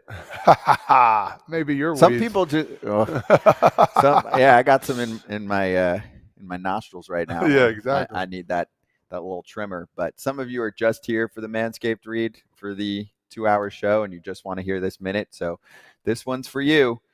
We're looking to get some work done wherever it is, below the belt, nose hairs, the whole deal. Manscaped's got you covered. Also, in the shower, even your boxers can be silky smooth with Manscaped. The Performance Package 5.0 Ultra is the way to go. And the star of the show is the Lawnmower 5.0 Ultra. It's a 5th-generation trimmer with 2 interchangeable next-gen skin-safe blade heads. There's the standard one, and then there's the new foil blade. Also, LED spotlights. And it is all waterproof, baby. So I know actually we've had quite a few in the chat say that they are big Manscaped fans. So if you don't have any Manscaped products and you want to check it out, you use the code FOUL, FOUL, 20 for 20% off and free shipping, because they'll throw in 2 free gifts for that Performance Package 5.0. There's the boxers. You keep everything together in the Shed travel bag, which I sometimes bring to Todd Fathers just to put on the desk. He said it was weird. I'm not going to do my Manscaped grooming at my friend's studio, so I do that at home. But you also have the Buff Bundle, signature silicone scrubber, the body wash, the whole deal. So join the 10 million men worldwide who trust Manscaped with our exclusive offer, 20% off plus free shipping when you go to manscaped.com and use code FOUL20, FOUL20. We all have a little Manscaped product action with us. Can you look up to the ceiling real quick? Sure. Wait, I want to make sure that we come back. Look at me, though. Higher. Oh, check me out. Yeah, your nose hairs are good. They're fine. Good? Yeah, all right. You did a good job the other day. Thanks, Manscaped. You did. Thank you. I know all of you needed that. Happy Friday. All right, so we're going to do locks coming up, and then we're going to talk to Chas McCormick of the Houston Astros, who's a great interview, too. He'll talk like a normal human being. I know, some players talk like robots. We try and get the guys back on that don't do that. So Chas is one of them. So stick around.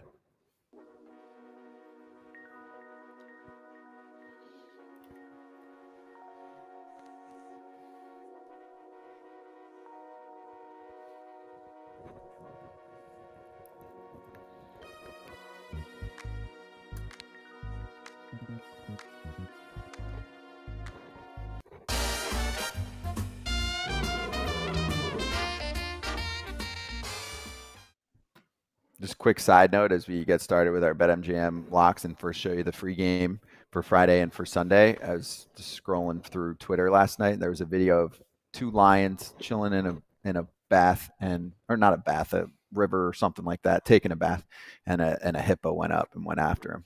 was the only time I've ever seen Leo and the boys get a little rattled. Hippos They got out. But hippos don't mess around. Hippos are search for hippo videos if you're. Their teeth are like this big. I'll send you some. I'll send you some from when I was over in Africa. Some live hippos that we saw. I hope there was no animal. There was no animal we stayed farther away from than the hippo. They thought Kratz was a hippo when he went on the dirt there, so they all backed away. Yeah, that was a good nickname actually for Kratz. All right, so free game of the day. It's Blue Jays Yankees tonight. If you have the BetMGM app, go for it. Live streaming available to all customers who are logged in and have funded accounts. And then on Sunday, that free game is Marlins and Phillies. Thursday's locks. Lucy nailed it with your Chris Sale pick. I tailed that. I actually had a no sweat bet on the under, and I hate doing unders, but Cleveland and KC was just what the doctor ordered. It was just 2-1. It was so low scoring. It felt good because unders just stressed me out. I love unders. Yeah, Todd Father obviously has been dominating as usual. Kratz, what happened? Did Detroit? Did Flaherty hit the K's even or no? Yeah. He hit the K's. Yeah, Detroit. But Lucy said I might even buy 10 strikeouts for Sale, and Sale had 11. So props to Lucy on that. She had some extra heat on that over there. Good call. I hope someone listened to her. And that's one of those where you're like, this makes too much sense. It's Sale against the team. Like, that does matter to him. For some guys, maybe it's not the same. The adrenaline meter was off the charts for him. All right, so let's go over locks. Todd gets to keep leading since he's stinking rich right now. He's up $3,365 on the year. We're going to go to Pap first, though, because we always got to let him go see, first. He's better director than me. Papnosticator on a Friday. My people of FT Nation, what's up? It's your boy, Parlay Pap, coming in to you on this beautiful Friday. Happy Friday to everybody. And here we go. Here's my lock of the day. This is a 5-star lock, so you better get in on it today. I got the Tampa Bay Rays. They playing the Nationals. Nationals are coming from San Diego all the way to Tampa Bay. I think they've lost the last 4 or 5 in a row, so they're going to keep that losing streak going today. And number 2, you already know this one. I got the Phillies playing the Marlins. Marlins suck. And I got them in the run line because I think this is going to be a blowout tonight. Best team in baseball going against, I think, the second worst team in baseball right now. So there's your lock. Get that money, get that cheese, and go ball, baby. Let's go. And actually, I will follow Pap. Great job, Papnosticator, because I do actually have a simplified version of what he did. He's got your parlay. I'm going Phillies run line. Just nice and simple, 110 to win a hundo, because I do agree the Marlins do kind of suck. And actually, this is the example. I mean, they're on like their 15th starter.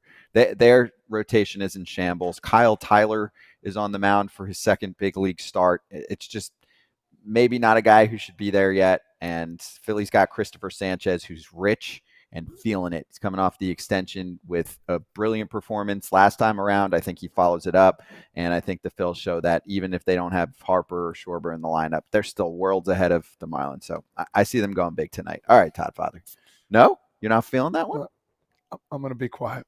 Okay. Because so you're not telling it. I'm not. I'm going to stay away from that one. Okay. I hope you win, though. Thank you. I'm going on a limb here. I'm going Houston. They're playing in New York. I know the Mets have been hot. I'm going Houston run line -1 and a hook. I'm doing 200 to win 300. Houston has been hot at +150. Ronel Blanco, he's absolutely filthy. He's going to have a day. 0 runs through 6 innings. Boom. Love that. Kratz, you got the same game? Anything? No, I don't. I mean, I don't have a game. I have the players in the game. Yeah, you're in the same game. I was giving you a perfect, Jordan over 1.5 bases. Jordan against lefties this year is a slash line of 337, 388, and 529, and almost identical slash line on the road. He's been way better on the road, by far better on the road, and Quintana's throwing for the Mets. Let's get it, Jordan. There you go. All right, and I'll read you the Grand Slam jackpot promotion, and then we'll go over home run picks. So it's the weekly bet and get. You place a $10 or more wager on any player to hit a home run every weekend on a specific day, Friday, Saturday, or Sunday. If the player hits a Grand Slam on that day, you can win a $50,000 daily prize or a share of that prize with every other winning better. So let's do quickie home run picks. Kratz, you go first. I am blanking who I sent. And I know who you picked. You sent it to me. Vladdy Jr. at plus 450. Yes. Vladdy J. Stroman throwing. He doesn't have a homer against him yet, but Vladdy's starting to lift the ball a little bit. That sinker, he's going to leave one up, and he's going to plant it in the seats, and you'll hear the Yeah, he's hitting the ball with a little more authority lately. I like that. Who do you have? I got Ozzie Albies, man. I've seen him from the right side. He's going to crank one, and he's going to give me that granny, and we're going to go to Sizzler once it happens, Kratz. Be ready, baby. In Puerto Rico, though. We're going to take that PJ to Sizzler in Puerto Rico. There it is. Plus 500 for Ozzie to go deep. Kind of a slow start for him. He's been better lately, too. Ain't no thing but a chicken wing. That's right. I'll go plus 340 for Bobby Witt Jr. to tee off on Tristan McKenzie, who, has been pitching the whole year.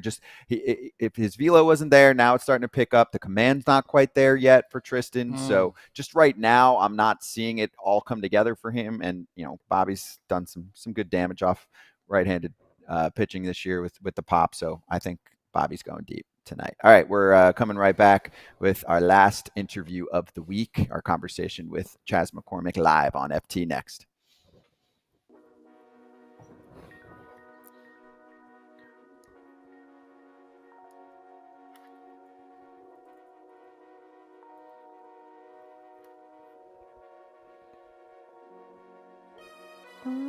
I mean, Shohei Ohtani, he is the $700 million man.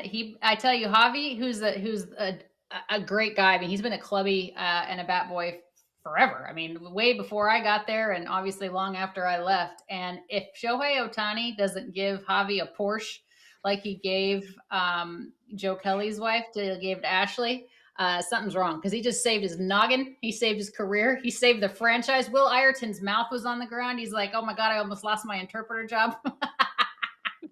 Congratulations, Javi. You are the man. Let me ask you this before we let you go, Fabian. I mean, this is a situation where let's talk about the deadline. We know that the Chicago White Sox scouts were paying attention to the Dodgers, the Mariners, among other clubs. If you're waving a magic wand, you're Andrew Friedman. Who are you going after? On the White Sox specifically, like obviously there's a couple guys that make some sense. Like Garrett Crochet would make some sense just because he's a guy who has starting experience, relieving experience, lots of years of control, which means to be really expensive to acquire. But that type of velocity from the left side is tough to find, tough to hit at any point. So he's a guy who obviously is going to make a lot of sense. Obviously, a lot of teams are going to have a lot of interest in Garrett Crochet. Luis Roberts, a guy who obviously has been kind of linked to the Dodgers for a while, just considering the center field production, where that's been obviously Andy Pages has turned things around a little bit, but Luis Robert has that type of star level upside that makes the lineup even longer. Obviously, there's injury concerns there and stuff like that. And also, years of control still left, and there's going to be a large asking price. I think teams like the White Sox, one of the few teams that really are obvious sellers at the deadline. There's a few of those guys. Tommy Pham makes some sense as well. But yeah, I think the focus is going to definitely be the bottom third of the order, continuing to adjust that. I know they did that a little bit with acquiring Kevin Biggio, giving him a little bit of a runway. We've seen what Miguel Vargas has done to sort of help try to boost that a little bit as well. But I think it's that. If you can add some bullpen help, they'll probably try to do that. And if they're going to add a starter, it's not necessarily going to be volume. I think it's going to have to be a guy who's an impactful guy that you can see starting games in October, just considering where they've been. They kind of taken that volume approach already with their pitching staff, and they've managed to make it work, even with some injuries to guys like Yamamoto and Bobby Miller, and still waiting on Clayton Kershaw and Dustin May. But I think it's going to be more impact than it comes to volume if they go starting pitching route at the deadline.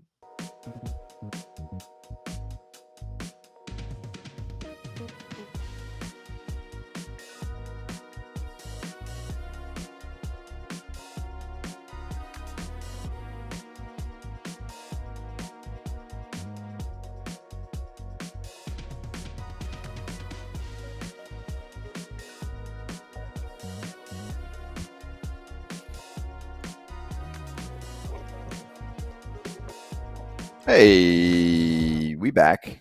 We back on FT, working on Chas McCormick's hopefully big league Wi-Fi, so stand by for that one. We're not going to have time for this later, so I was actually just going to throw this out there because I'm sure you at least have a nice word or two about your boy. You know whose birthday it is today? Your dad's? It is not. Well, maybe it is because he's here today. Yeah. He is behind. Is it your birthday? Checking it out. No. It's a former teammate of yours. Oh, man. He was good on socials. He was good on the field. He had flash. He had pop. He had a really good career. Yeah. And I miss him. Like I wish he was doing a show or something. We got to get him on the show at some point. But anyway, his name is Brandon Phillips. Oh, that dude. That dude. I did know that. That dude. Happy birthday, that dude. Happy birthday, that dude. Happy birthday. We got Chaz. We get to go? Yes. Chas McCormick, Houston Astros, joining us right now on FT. Chaz, good to see you. Oh, do we have that Citi Field backdrop? How we doing? Good, man. Are you in the seats in Queens right now? Yeah, I'm at Citi Field in the seats, in the stands here. You want to give us a weather report? You getting a nice Friday tan before the game? Oh, it's beautiful here. It's like 77, sunny. It's it's great. It's a great weather place baseball. And then can you also give us, a weather report on the Astros? Like absolute thunder from this team. They're on a roll right now. From a team perspective, like I know, try to give me a non-cliche answer on what is different about Houston in the last week and change. Man, I'll tell you what. Obviously, in the beginning of the year, it was tough. We played a lot of good teams, and we lost a lot of tough games.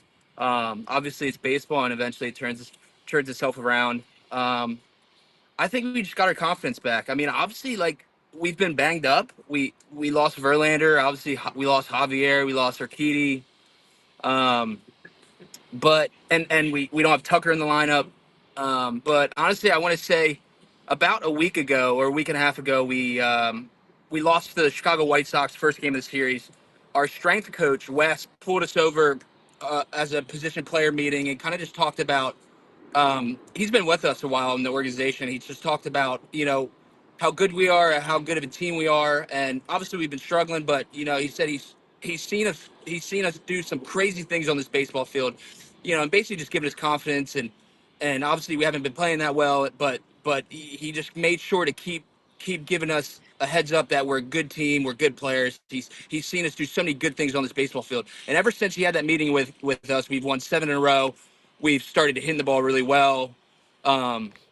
And it's cool to look back at that because sometimes you need that. You get when you start losing the big leagues, you kind of get lost in that. The reminder of how good we are as a team and us as players. And it was cool to have it from our strength coach. And man, I'll tell you what, just with the injuries we've had and how good we've been playing still. I mean, just wait till we get Verlander and Tucker back, and then Luis Garcia, Lance McCullers are on their way back. So I think we're starting to hit our stride. I was just going to bring that up. You got troops waiting in line here that are almost coming out. It's good to hear from your strength coach doing that, but also Joe Espada. Talk a little bit about his presence and the way he's been going about being a first-time manager. I had him at third base with the Yankees like Kratz did. You could tell him when you see him, stop tripping in Toronto. He almost broke his ankle trying to send somebody home. But he's a solid dude. Talk a little about what he's been doing as your leader. Yeah, he's been great. I mean, I've had him as bench coach for the past 3 years, and I know he's been in the game for a little bit. I know he's obviously with the Yankees. He started off with the Miami Marlins. It's been great. Obviously, in the beginning, it was tough, for him as first year manager. But obviously, it's a big league. He knows that we're gonna hit bumpy roads, and he's been able to handle it really well. He's actually coming out here right now, coming in from the dugout. Yeah. But hey, get him over there. Ask him how his ankle's going. When he comes over. Yeah. But he's been doing a really good job. I mean, filling the role of Dusty Baker. Obviously, that's hard. But as a first year coach, he's been getting us on the right track, and he's just patient, man. He obviously knows the game really well, and he's been super patient. I'm calling him over right now. Perfect. That'll be perfect. So I can ask him the question I was going to ask. This will once he gets over here. Yeah, he's coming. He's coming. I'll ask it, and it's based on something that Dusty was worried about. Oh, dímelo, ¿cómo está? Little foul territory. Oh, hey, what's going on, fellas? And Frazier. Hey, Joe, I got a quick ask you because I was just going to ask Chaz and then you walked out. Last year, Dusty was worried about Chaz being fat. Are you worried about Chaz being fat this year as manager? Hey, I'm not. I'm not worried about Chaz being fat. I just want Chaz to continue to be Chaz, man. Have a good time, do his thing, bring the energy that he brings to the ballpark every day. That's all I want from Chaz. Hey, Joe, I was asking Chaz to go ask you, but I'm wondering how your ankle's feeling since you almost broke it in Toronto. How's it feeling, okay? That's really you, Fred. Yeah. You know what? That was funny. I remember the next day I get to the ballpark and then there's my, the tape. Joe Girardi put that tape around on the turf. That was funny. That was embarrassing, man. Hey, we got the win though. Thank you. Yes, we did. It was nice seeing you, boys. Good Nice to see you, seeing you, Joe. bro. Good luck in the series, all right? All right, man. Thank you. Appreciate you. Awesome. All right. Tell me more about that. good What? So he was sending a runner from third base. He Yeah, tripped. he was sending him, and he tripped. If you could see me, he tripped and got up, and he was limping back. The guy scored, but he was limping. And did he get taken out of the game, Kratz? He didn't get taken out, but because he was on the other side, he had to come across. He was kind of like gimping across, and he did not want to make any bigger scene about it. But he rolled his ankle. He legitimately got caught by a sniper, and the ankle just went right under him. Man, I need a video of this. Oh, I'm sure it's there. Gotta 2017. Okay, I'll find it. Late in the year. Yep, late in the year. Epic. All right, I got one for you on this series. Have you seen what the Mets are up to too? Yeah. And what does it say about MLB seasons? Like, do you have a message for fans? Because exactly, it's hard for fans, right? They rip every game, but there's 4 or 5 teams now that have bounced right back in the last few weeks. No, exactly. Just a message to the fans: be patient. I mean, baseball is a game of patience, and no, I get it though. As a fan, you watch every single game, and obviously every single game is so important throughout the season. And all the losses, all the tough times, you start to hit the panic button a little bit, and you kind of forget that you have 162 games. And no, I get it. I mean, as the Astros, we had a tough stretch in the beginning of the year, and you kind of hit and you're 50 games in, you're like, oh my gosh. I mean, we're hitting June and we're struggling. Like, is it time to blow it up? Whatever, hit the panic button. But man, and then a week later, you've won 7 in a row, and you're only 4 games back in the division. I mean, I think it's huge to be patient, and when baseball is just, you start clicking. When everything starts clicking, just like we are, just like the Mets, it's gonna be a great series this weekend. You were on the IL for a little bit this year too, and Harper is looking like he's going to go on the IL. We just 2 days ago talked about kind of what you're talking about right now, like the fact that it's a long season. Do you feel like guys have to run their absolute hardest on every single ball to first? Because Gleyber Torres got benched just the other day, possibly benched because he didn't run something out, and fans were kind of hurt. They're butthurt about it. Now Harper runs it out in a 7-4 game and looks like he's going to spend some time on the IL. Looks like his hammy. Do you feel like guys have to run that out, or do you think there's some fans need to chill out in some situations? That's a really good question. That is a really good question. I think it depends. It depends on who you are. Obviously Bryce Harper, the Altuves, the Mike Trouts. I think, and you're playing every single day. There is a time where you have to kind of, watch out for yourself and just make sure you're healthy to be able to play every single night. A player like me, I'm gonna run hard every single night. Obviously, if you're older, you do have to watch that, especially when you're playing every single night. So yeah, I know. I did see some things about some people were mad about Harper not running out double play or something. But when you're a caliber player like him, you just need him healthy and on the field every single day, and you'll be just fine. So there's a fine line. And win an MVP in the tub, that is for sure.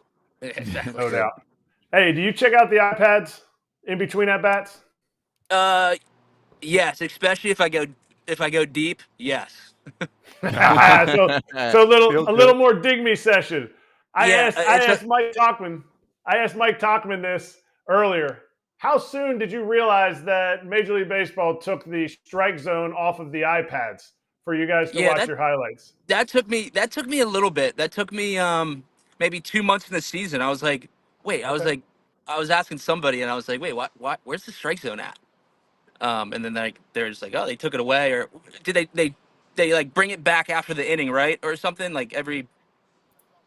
They're bringing it back. They're bringing it back this Friday or today. Okay. Well, today. now, I mean, today. It's back. The latest it can be back is today. And by the way, Tauchman said 1 at bat because he loves looking at the zone, and they took it away because they were like, umps don't want to see it and all that. But then they didn't tell the players, so they fought and they got it back. So I know guys are just finding out all the news about this, but it was crazy. We're like, hey, you got to tell the guys that you're just taking away a big component of what they're looking at.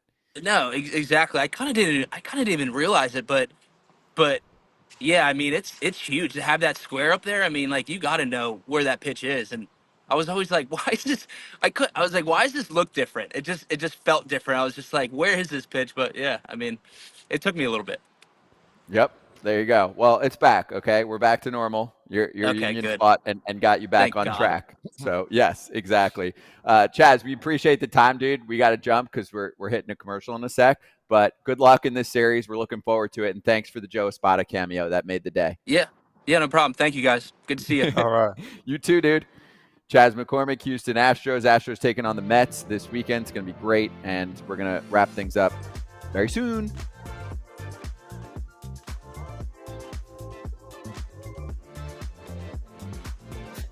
All right, now this ball's not exactly moving a zillion miles an hour, but still, it doesn't take much to hurt you. And Alana, I can attest to this. I've gotten hit hard twice. Mm-hmm. One was right above the eye. It opened up a pretty bad cut. And the other, we've talked about this on Foul Territory endlessly. Todd Frazier, of all people. Vicious foul ball, 10 stitches, broken finger. It was my own fault. I was looking down, but whatever. It happens. And there was one other time too, Alana, where I was holding the mic like this, and Carlos Delgado hit a foul ball and he crushed the mic flag. Oh my gosh. It was a little scary. I know you've been hit as well. That mic flag saved your trachea. Okay, I've been hit 4 times, 2 of which have been in the head. One of which has been in the back, and one of which has been in the hand. And how about this, Ken? And you know this better than anybody. All 4 times I've been hit with the ball has been in the San Francisco Giants visiting Camberwell. I don't know what it is about Pac Bell, AT&T Park, now Oracle Park. Every single time I've been hit, it has been in that park. And one time I was doing a pregame show for Sportsnet LA, so I'm looking at the camera. Well, the field was to my left, and I couldn't look at the field. Of course, the Dodgers are on the field at the time, the Rockies and the Dodgers, because I was covering both of them every time I've been hit. And the ball comes sailing in and hits me right in the side of the head. Thankfully, it was not that hard. The first time I got hit was when the Rockies were on the field. Obviously, as the visiting team, they take BP and their warm-up second. And I was coming out of the visiting clubhouse, up the steps into the dugout onto the field, and Jonathan Herrera overthrew a ball at first base, and it comes sailing into the dugout. Thankfully, Ken, it hit the step first because it would have been hit me as a straight shot. Hit the step first, hit me in the face. I had the stitches, like literally the baseball stitches were kind of like embedded in my forehead. I was knocked out. They took me into the training room, and I remember Robert Flores at the time was still with the Colorado Rockies, and he was in there, had no idea I was in the training room, and he's dancing around in a towel, and then he sees me, and he's like, "Oh my God, Alana, I'm so sorry." And I was like, no, I'm in your space. But they wouldn't let me do pregame. I was like late, not literal stitches, but the baseball stitches.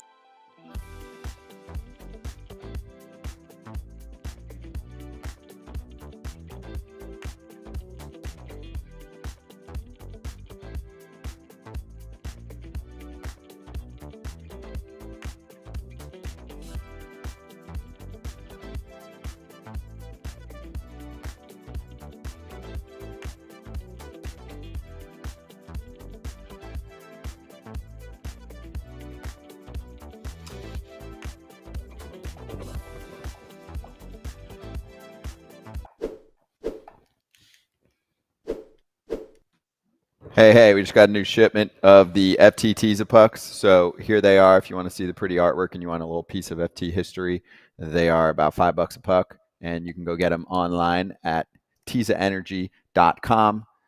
Kratz might need 1 or 3 today. No? After There is no better thing for me to have in my glove compartment yesterday driving than these Teaser Johns. I threw it in. It was good tasting.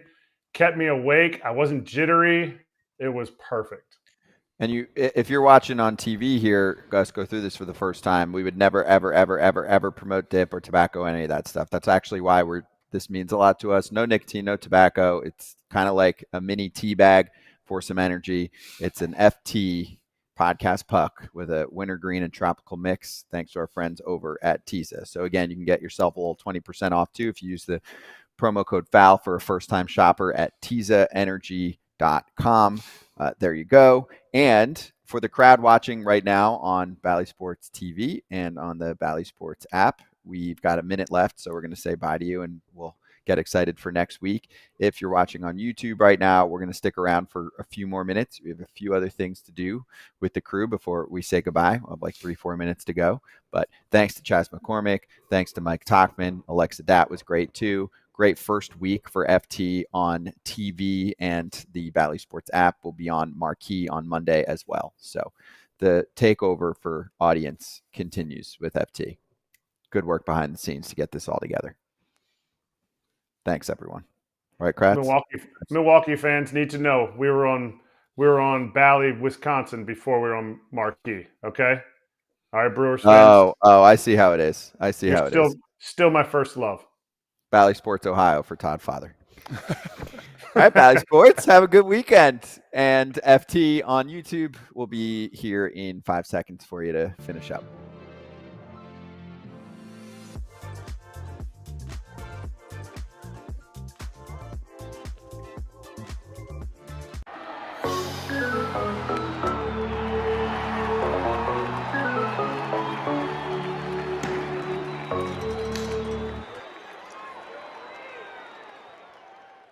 Hey, FT fam. One more thing that we want to do here before we get to the rest of Slap Hands.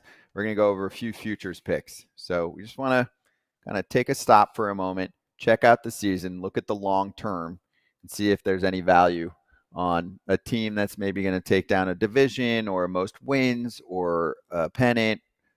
You can go wherever you want to go. Todd Father, where are you thinking? Yeah, I was looking earlier today. I'm going with the most regular season wins. It's going to be the Baltimore Orioles. There's been a lot of injuries to some teams, especially the Phillies, the Dodgers, the Yankees have been struggling a little bit. So this morning it was at plus 800. It went down. I should have got it in. I didn't put it in yet. It's at plus 600. Still going to put a couple on that one for the Orioles to come out as kings with the most regular season wins. Erik Kratz, are you tailing that? I love these futures. Oh, I'm tailing that for sure. I love that because they have so much depth too. And they're going to get a mark. If somebody is getting a marquee starter, it's going to be them, and they're going to push themselves right up to that American League Championship. They'll still lose to the Yankees, but that's a great bet. I love that it went down by 200 already, so it shows that it's a great bet. Everything you touch is gold, Todd. Everything. Hey. This year, he is a golden boy. All right, so Kratz, where are you going? I'm getting plus 325 for the World Series winner coming out of the NL East. Plus 325. You're telling me I get the Braves and the Phillies. I'm in. I am in that money. I can't get away from it. Obviously, my pick is the Phillies. My pick was the Phillies at the beginning of the season. They're going to have to go through a tough time right now with some injuries, but all good teams go through tough times, and they push through the end of the playoffs. I just think this starting rotation and bullpen combination are going to be too much for the Yankees in 6 games. There you go. I like that. Yeah, you get kind of 2 for 1 in a package like that. Because, I think people are still sleeping too much on Atlanta. I mean, they won a World Series a few years ago without Acuna. They're quietly. And there was no Strider on that team. I think that's how they like it, too. Quiet. They do. Yeah, a little less attention on the Bravos this year. And, the storyline that we're all waiting for is how they do, because if they're going to be a wild card team, you're just going to hear it. No matter what happens, right? If they win, they're going to go, see, told you, we just can't win divisions. It's going to be a whole to-do. It's going to be great, okay? I'll give you one. Looking for some value on a team that's going to make the playoffs. I still think the Giants are going to kind of just lurk around in the 500 mark, but the pitching's good. They've got Robbie Ray coming back at some point, hopefully soon. So I don't know. I don't think they've played up to their potential. I like what they did in the offseason. I'm trying to still give that some time. I like what Matos has done for the team as well. And your boy, Elliot Ramos has been great out there for San Francisco. They've had these young guys I've been following for a while. Not everybody clicks in 5 seconds. So you package that with what they did in the offseason with Chapman. I think Soler will go through a hot streak or two in the summertime. That usually happens. He can carry a team for a week or two. That's at plus 375. Like I just spoke earlier in the show about how the Rangers are in a kind of a tough spot right now. They're at plus 350. Like you're getting more value on the Giants to make the playoffs in the National League. I still like that. I know we're gushing about a lot of teams that have resurged, right? But the Mets have a lot of pitching problems still in my mind. They were not built depth-wise. I think the Giants are. I'm not buying the Cardinals yet either. So I think there's some wild card teams that will fall back, and I think there's some value with San Francisco. Yep. So go get after it. All right, Kratz, what do you have for us? Todd, any idea what this is?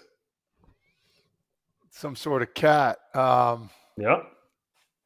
I mean, you play for the Columbus Clippers. Nope, it's not it. This is a team that's defunct now. They changed their name to the Charleston Power. Do you remember the name of this team? Charleston River Dogs? Alley Cats. Damn. Maybe you never played against them. No, I haven't. And I'll give that Charleston, hat a B+. West Virginia. I like that hat. Charleston, West Virginia. There was a hill in right field. Just because the fence went up to the train track. And so they had the old stadium. The Toast Man was there. He would throw toast anytime somebody would strike out. God bless you. So they had Tal's Hill in right field there. That's safe. That's good. Yeah. For minor leaguers, that's what you want. It's like Michigan State's baseball field. Do they have a hill too? It's one of those Big Ten teams. It might not be Michigan. I forget. You know? Hills in a major league field. I like the uniqueness. I like monuments in the outfield. Done. Monuments, yeah. Like old but Yankees, out of the field of play. You know? No, keep them in. You want them in the field of play. You want a Todd Father plaque in center? I like stuff in the field of play, make it a little more unique. It Okay. ricochets off a clown's head and it's going around. No. That's called banana ball. Next week, we will have Jason Kipnis with us on Monday. Cam Maven's going to join us on Wednesday's show. Todd Father's back with us at least on Friday and Wednesday. Wednesday and Friday, Todd Father. All right? Have a great weekend, everyone.